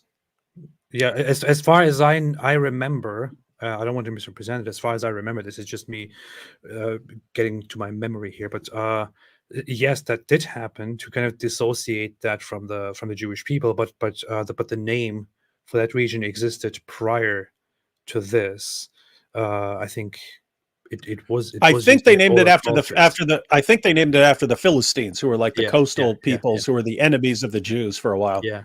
But specifically turning that into the actual official name of that region was, yes, that was a Roman thing to do. Marvin Jacobs made a super sticker. Thank you so much. I appreciate it. Wait a minute. Can you see this on the screen as well? Do you see what we see? All of this. Why are you crying? Or how are you the only person? No, I don't see the sticker though. Yeah, see, okay, you can't see that. No. Cornelius Bulldozer said, the punk music from Israel will be fire. You still talking about every time he comes here, he talks about punk music and stuff. K9 student Steph said, how was it possible for the Gazans to enter Israel? That's the mystery. That's what everybody's it's hard to get through the fences, but there are ongoing problems with them building tunnels. Like these guys are like, I wonder how they're not built. Like, how do you not do a better job at building up the Gaza Strip when you guys are the world champions of building tunnels? So I don't know. We'll have to wait till the news may already be out there how they got in, but yeah, there are multiple possibilities. So I'd have to wait and hear how that happened. Meek Creek said, late to the stream. When was the last time Israel was at war? Egyptian war in the 60s. Was that the last one? 1967. Is that? I don't really know. I need to refresh my whole memory. No, there's been more than that, hasn't there? I don't remember. I made a whole timeline of that before, but I haven't looked into it in a while. I've studied the conflict. Ahab P. Amago said, I have studied the conflict for years. Thanks for giving an accurate history. Thank you. Thank you. Thank you. Thank you. Thank you. I tried. I hope I can. If I made some mistakes in the presentation of that timeline of the history of the region, always open to be corrected. Not by people saying, you don't know what you're talking about. Palestine was actually a big country back then. Oh, yeah. Somebody said 2006, Lebanon War, 1973 and after. Okay, yeah. There have been quite a few conflicts and wars ever since. Robin Runner said, more Muslims around the world rallied in support of the Palestinian aggressors today than all the Muslims who rallied for Uyghur concentration camp victims that is for interesting. all time combined. Why? Because that Jews. Is interesting. Yeah. And that seems to be the factor. Like Jews. Like China can do way worse than anyone else. They just won't complain about China. Plus I mean, they will occasionally, but then it ends real quickly. Chinese people are only Gog and Magog, whereas Israel is Jews. So Jews. Yeah. And when Jews do something to Muslims, even if they don't do it, then they're horribly bad people, and all of the Muslims have to come together and we are not saying this. I just showed a video of both Muslim clerics saying even if they didn't do anything, we would still hate them. They are our enemies. We are told by Allah to hate them. That's what they say. It's not what I say. It's not what David says. You can see the hadith right here on the screen, over and over again. Earlier, I had a discussion with this guy who was saying that I'm taking this out of context. What context? Yeah. He was saying, Oh, this is in the future. It's a state of war. I know it's a state of war. yes. If you look at the context, what Muhammad actually said was, someone will say that you have to fight the Jews, but not me, because I'm all about peace. That's I you know, wouldn't so say that part at got all. cut out. Yeah. I would never say it, but somebody would say that you would Welcome feel to this- Fantasyland. What's crazy is, but you have to look at it in context. Well, how is Hamas missing the context? How are all these jihadis over the centuries missing the context here? They don't read That makes this somehow peaceful and about self-defense. They don't know. They don't know. Here, Kool-Aid Manka said, technically, AP has more right to the land take back. I don't know how. Because you're but Turkish? Because you're Turkish? maybe. I don't know. You had the empire, man. That was your empire. Take it back, man. Take it back. Hey, you're right. Go down there. Say, hey, this was Turkish place, son. This Hey, Turkish you're country. right. Before the Palestinian Arabs had this land in the current state, and before the Israelis had this land in the current state, officially it belonged to me. So me, because I'm of Turkish origin. So I should make Palestine Turkish again. Huh. Good point. I might have to think about that a little bit. I don't know. Let's see. Mr. Courageous said, my guess is Hamas will cease to exist or at least be severely weakened within a few weeks. I think they are going to be coming after him harder than possibly ever before after this.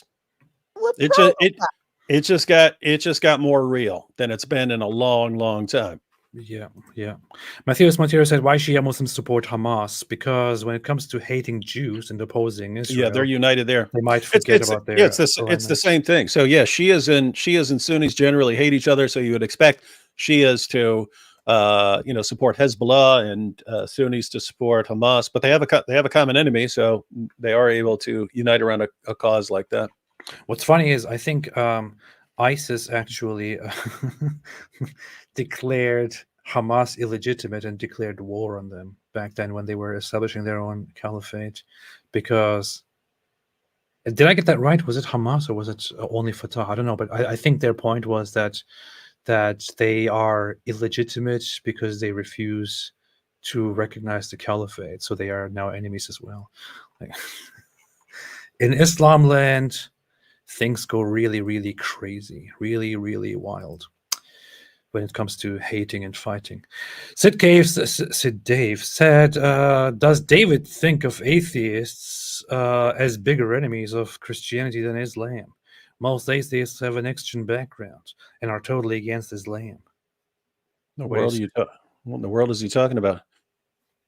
I mean, gosh, who would be bigger? So atheists, atheists, let's see. Atheists are dumb. What else are they? So they reject the existence of God. They don't believe in Jesus.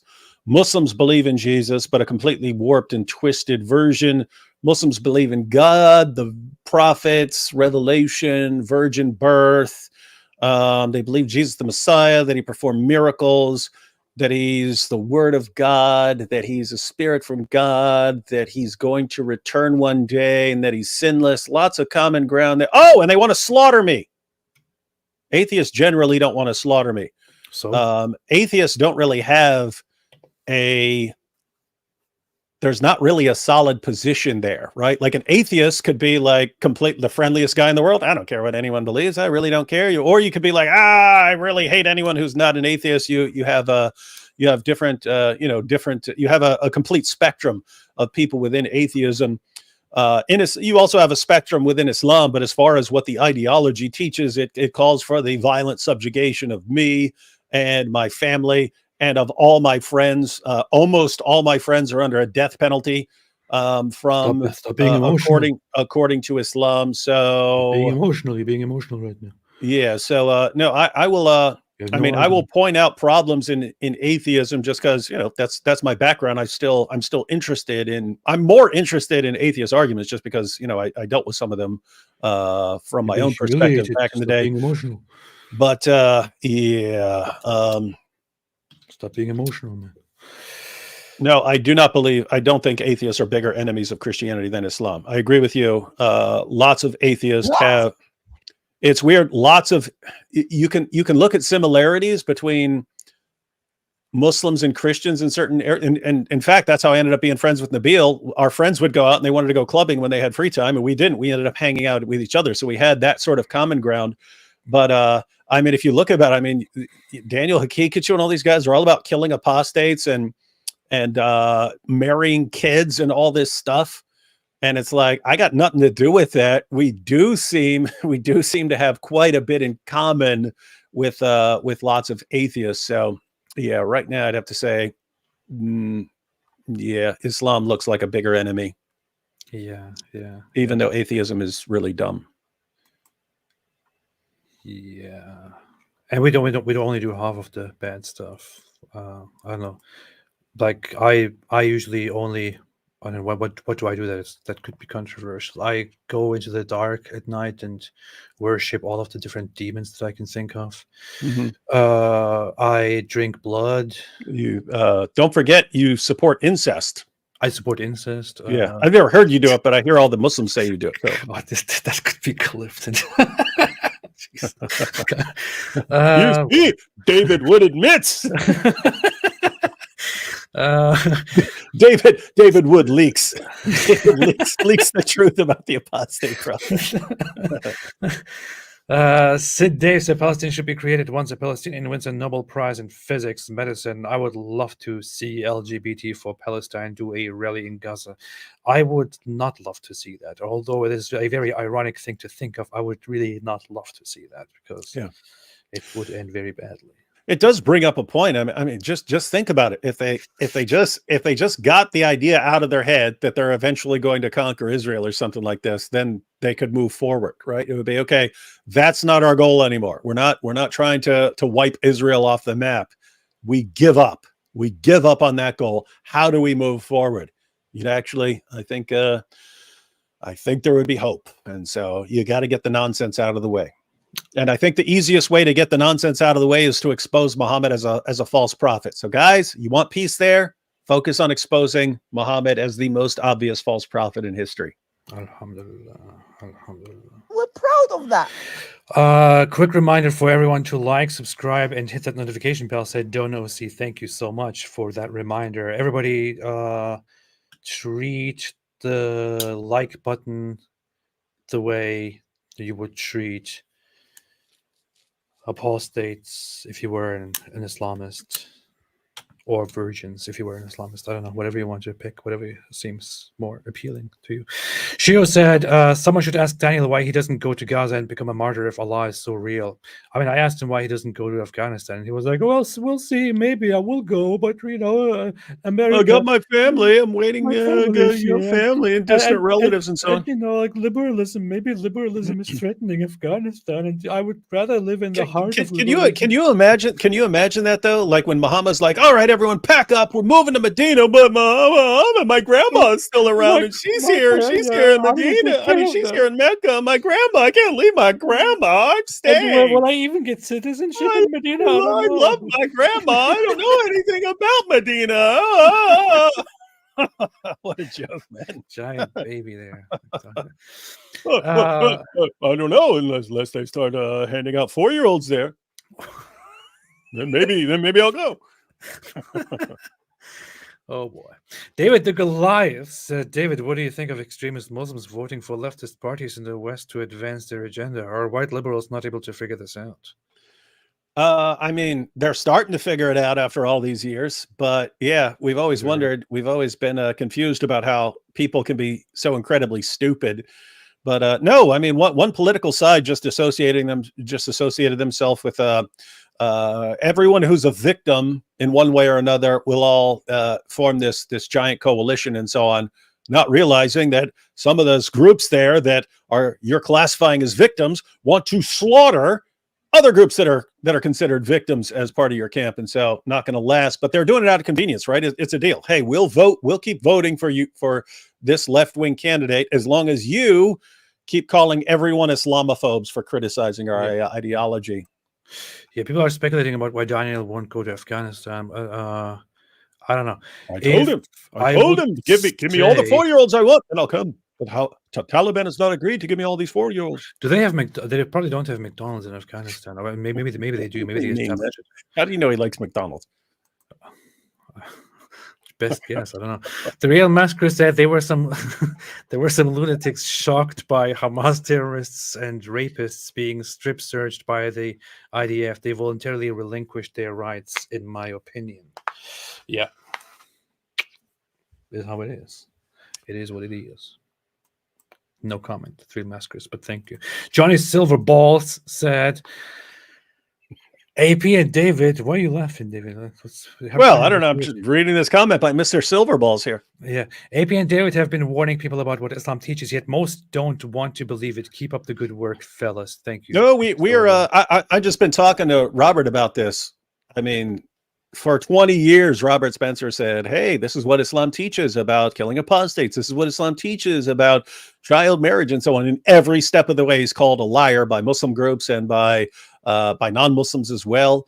And then the Muslims started admitting it and shouting it from the rooftops. And it's like, everything is turning into the ultimate I told you so. And we're going to get more of that. We're going to get more I told you so's. Yeah. Thank you for that super chat, Johnny Silverballs. David the Goliath said, Islam's holy sites are both based on total lies. Abraham's fake trip to Mecca and Muhammad's fake trip to Jerusalem, both of which never happened. Yeah, it is interesting that I could just wake up one day and say, hey, you know, the Great Wall of China, I believe I took in a dream. I went over there, and so it's mine. Like, I peed on the Wall of China at night. I went over I made it my territory, yeah. I flew there on a dragon. It brought me there. I peed on it, and so it's mine now. That's how Islam works. I had this. I thought about a thing a while ago. Like when we talk about Jerusalem, Muslims say, act like this city is holy to Abrahamic religion, to all of us. But the thing is, if you look at Jerusalem, and if you look at the historic religious buildings and sites there, you will find plenty of things that are considered significant or holy both in Christianity and in Judaism. You will find almost nothing that is also along that considered important or holy in Islam. There's almost nothing there. So when Christians and Jews say that this is a holy city that is of great importance and that has some historical value to their religion, yes, you can make a point, and you could point at all kinds of directions in Israel and in Jerusalem and say, this is of importance to Christians, that is of importance to Christians and Jews. There is not much there that is of importance to also Muslims. Muslims have nothing there because the connection to Jerusalem in Islam is completely made up. It doesn't exist. Yes. I had a dream, AP. Yes. I had a dream that Allah gave us the Kaaba wrapped in a blanket. And I said, what is that? And he said, I'm giving you this, so it's ours. Have you noticed, like he did the same thing that he does, the same thing that they do with the Temple Mount, the same thing they do with the Kaaba, the same thing that Muhammad would do with like Aisha. Give me your daughter. I had a dream and it's mine now. Like what idiot can just walk up? Hey, Elon Musk. Yeah, I had a dream that your $200 billion is mine. Hey, give it to idea. Me. That's a good idea. I got a bunch of morons who are going to help me. I had a dream. The Kaaba was shown to me, and it was unwrapped, and there was a bunch of chocolate in it. It's a box of chocolates, and it belongs to me now. I like chocolate. David Gonzalez made a super sticker. Thank you so much. I appreciate it. Neo-Reformationist said, David, are we living in the fulfillment of do you say that First Thessalonians, or do you say 1 Thessalonians 5:37? If you're Trump, you say 1. Okay. Everyone made fun of him for saying that, but I've heard preachers refer to, as a Yeah. 2 Corinthians. I've heard that before. But yeah, That's a very say, good Donald Trump impression. yeah, thank you. Wrong. Wrong. Hey, did you see his video recently? Like, I haven't always- seen anything by him in a while. I always say, I'm not necessarily the greatest Donald Trump fan, but there was recently a clip of him, on stage making fun of Joe Biden and basically saying he's great at stuff like that. he's imitating him, and he's like, there are the stairs, and over here are the stairs, and he doesn't know where to go. He doesn't know where he is. He doesn't know. He doesn't know where to go. Oh, do I go here? Do I go there? No, I don't know. I don't know if I can show I'm the most powerful man in the world, but I don't know where to go. He is funny. He's hilarious. He's hilarious and just like off the cuff making fun of stuff like that. I don't know if I can show the video. It's from a media source, but I'm not a Donald Trump fan at all. But Me neither. No, it's like I think I'm the same as lots of people in that, like, the people who annoyed me most, he was pissing them off a lot, and so like, hey, good, they really don't like him, so this is hilarious to watch here. But yeah, at the end of the day, if he was at the end of the day, he seems like a narcissist, and so. But someone might like that. Like I would prefer someone that everyone respected on both sides and so on. Given that we might not be able to have that anymore, we might be so polarized that you just need someone that crushes the other side. I could see someone saying, "Hey, this guy crushes the other side that I hate," and so we love it. We love him for that. But I say if Joe Biden, I would love having Joe Biden as a nice grandpa, not as a president, and maybe Donald Trump as a comedian, not as a president. But unfortunately, I'll add this. I'll go ahead and say, because again, I think he's kind of a lots of times narcissistic. I don't know. There's definitely something wrong with him. But his picture when they his mugshot, I've asked my ex-cons, what do you guys think of that? Everyone's like, oh, that is. Man, that's gangster right there.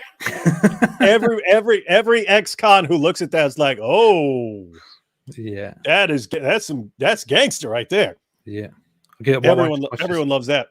Watch like he gained every ex-con. He gained like 50 cool points with that mugshot, because that's what we all want our mugshot to look like totally awesome. Okay, watch this Joe Biden impression. To make it to the starting gate. I mean, the guy can't find his way off of a stage. Look, here's a stage. Here's a stage. I've never seen this stupid stage before, right? I've never seen it. But if I walk left, there's a stair. And if I walk right, there's a stair. And this guy gets up. Where am I?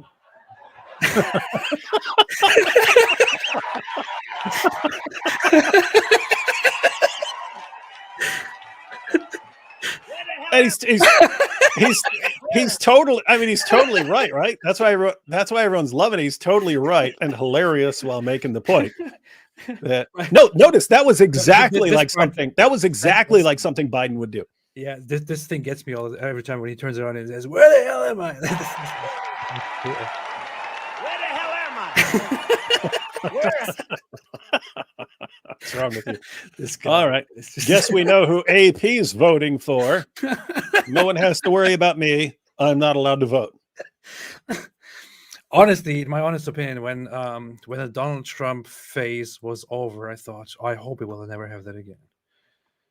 Not because I don't like him, not because I don't agree with him, but because I got so sick of the extreme polarization and constant everyday stress of. That's the thing. That's the thing. You hope everyone else gets sick of it too, and then they realize, okay, we need to stop picking someone who is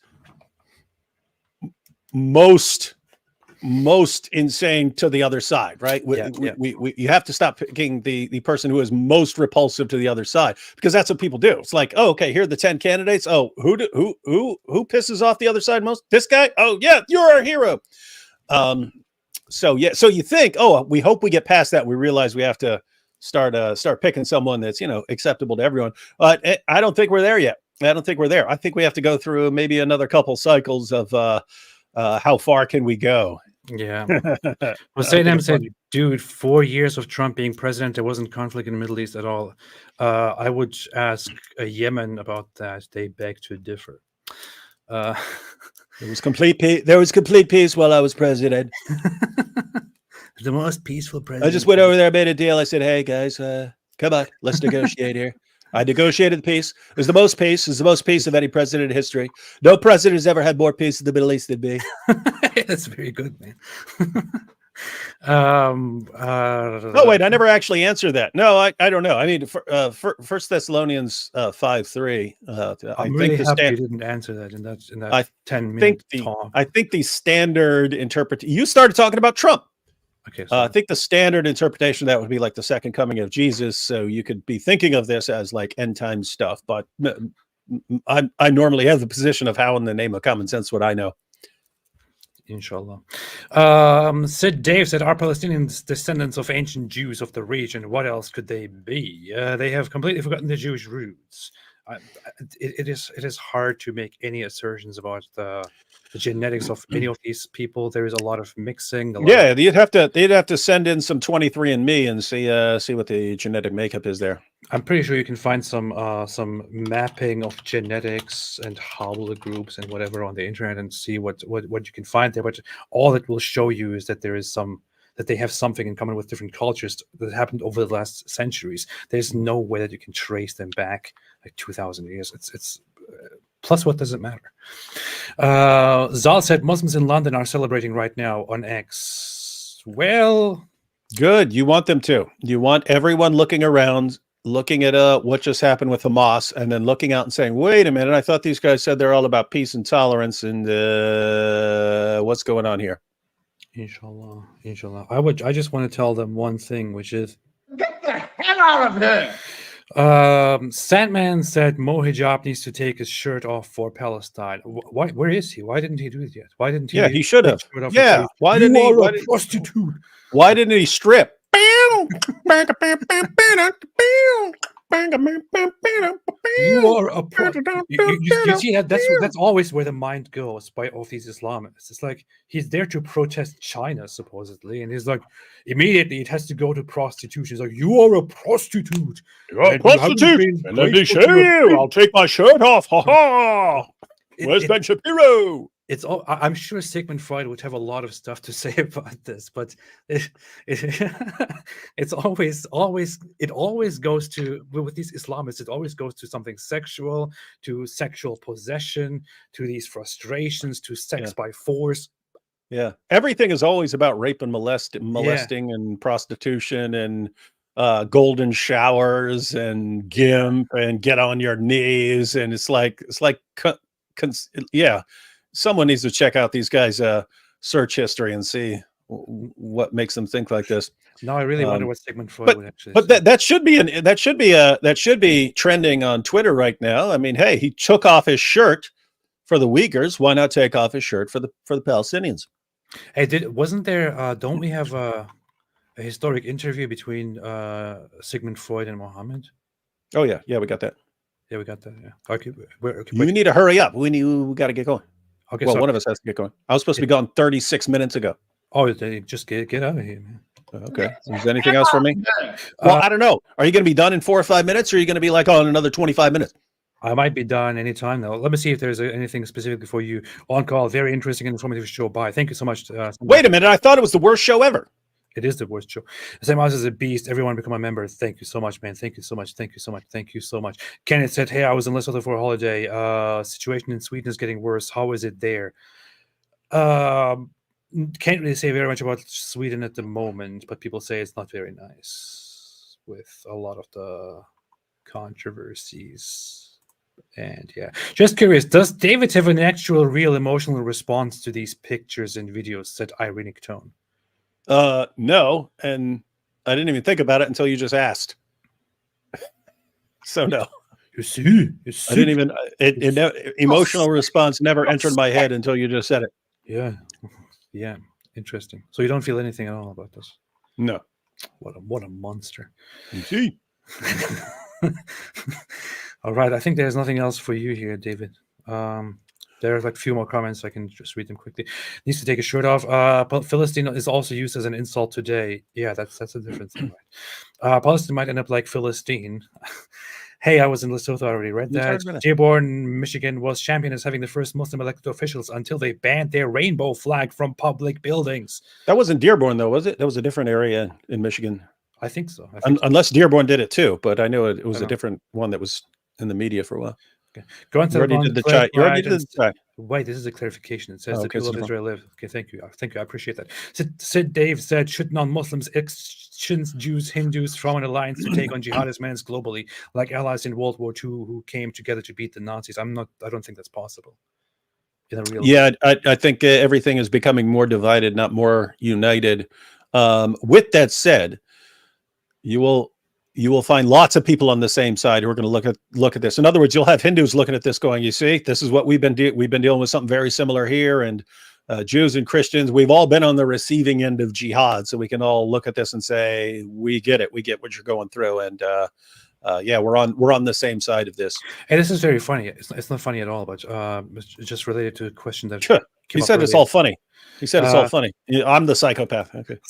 So when normal people see footage of people, being killed or losing their lives or something like that, lots of people have this very, very strange, scary reaction, this feeling of terror or of some scary, weird existential feeling that feels worse than anything else. It's not describable. So, but you don't have that at all. So you don't even know what we're talking about when I say that this image is terrifying, right?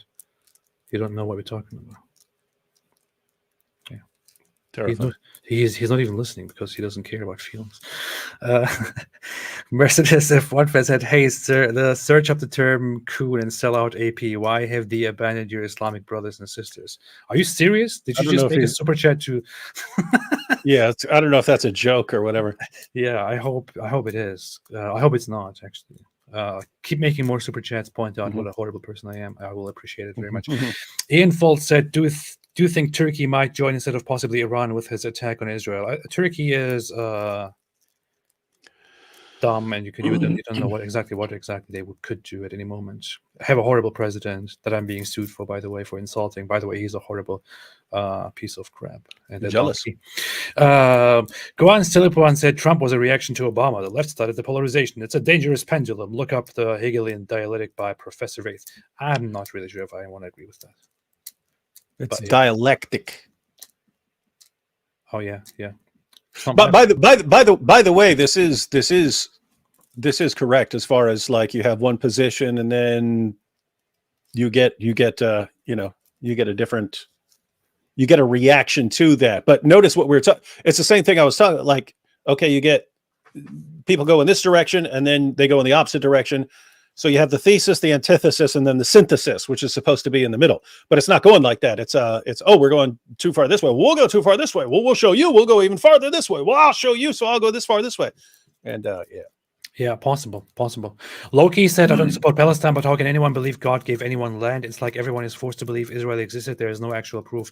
The funny thing about this, Loki, is I see your point, but the funny thing is that despite popular opinion, the role of Israel as the holy land of the Jewish people plays little to no role in the official actual claims on the land that we're talking about.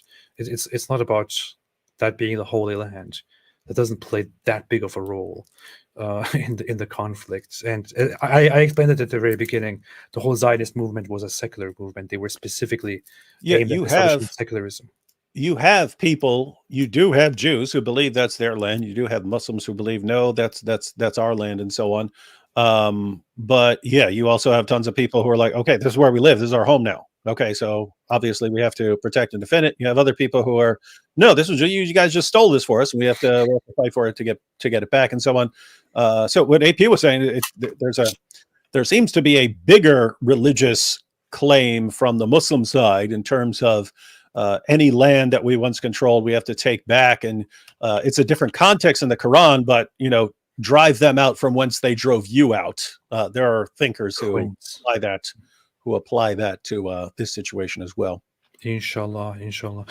By the way, I highly recommend watching this video, which is an interesting parody music video called "This Land Is Mine." For those who don't know it, it's go ahead and watch it. It kind of very nicely depicts the history of the whole region, and in the end, death wins. Yes. David the Goliath said, "Are Turks European converts to Islam?" Turks are very mixed. Some of them are from the Far East, Central Asia. Some of them are Persians. Some of them mixed with the local Anatolians and Greeks and Armenians. Very, very, very, very mixed. Very mixed. Carpet bomb the Kaaba, then say we defeated Allah. Inshallah, inshallah, inshallah, one day. We're proud of that. Israel-Palestine conflict is unique. Local population follows an Arab religion, whereas immigrants follow the native religion and culture of the land. Lots of disagreements there. Lots of disagreements. Yes. David, we're done. Oh, that's cool, because I just heard, oh, no, there's a nurse downstairs, so I'm good. We can stay here all night. What? Man. Just start the super chats over and go through them all again. We'll give more detailed responses. Let's start over. No, we're actually good, because we'll be live again tomorrow. I think I might call the live stream tomorrow Allah's a Zionist. Allah, King of Zionism. Allah is a Zionist. Allah is a Zionist. Let me check the latest news here before we let everyone go. I know that people can't look up news on their own. Everyone depends on us here right now. So before leaving the world dark, let's see if there are some latest news here that we can share with everyone before we leave. 14 minutes ago, latest developments, hundreds of people taken hostage, hundreds of people dead on the Israel side, killed 200, at least 200 Israelis killed. Yeah. Israeli officials reported that at least 300 people have died in the attacks, and so on. The latest news are not very different from what we had earlier. Closely follow what's going on. I hope the situation gets resolved with the end of Hamas. And as the great peace activist Elon Musk is currently saying, why can't people just make peace and stop the hate? That's the fantastic solution that the smartest man in the world has offered us. And I completely agree with him, of course. Yeah. What do you think, David, before we leave? I think Elon should come up with a solution that solves everyone's problems, and he can send Hamas to Mars. That's a good idea. That's a good idea. Seriously, I mean, nothing against Elon Musk. The guy did some great things, but sometimes...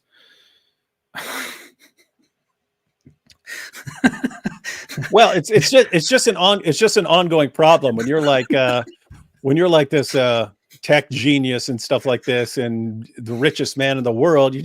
You start to think that you know what you're talking about on everything, and so you just blurt out and it's not just him. People treat you like that. Like, I'm sure you've experienced this. People all the time. David, why don't you comment on this? David, why don't you talk about this? I'm like, why would you think I know anything about any of this stuff you're telling me to talk on?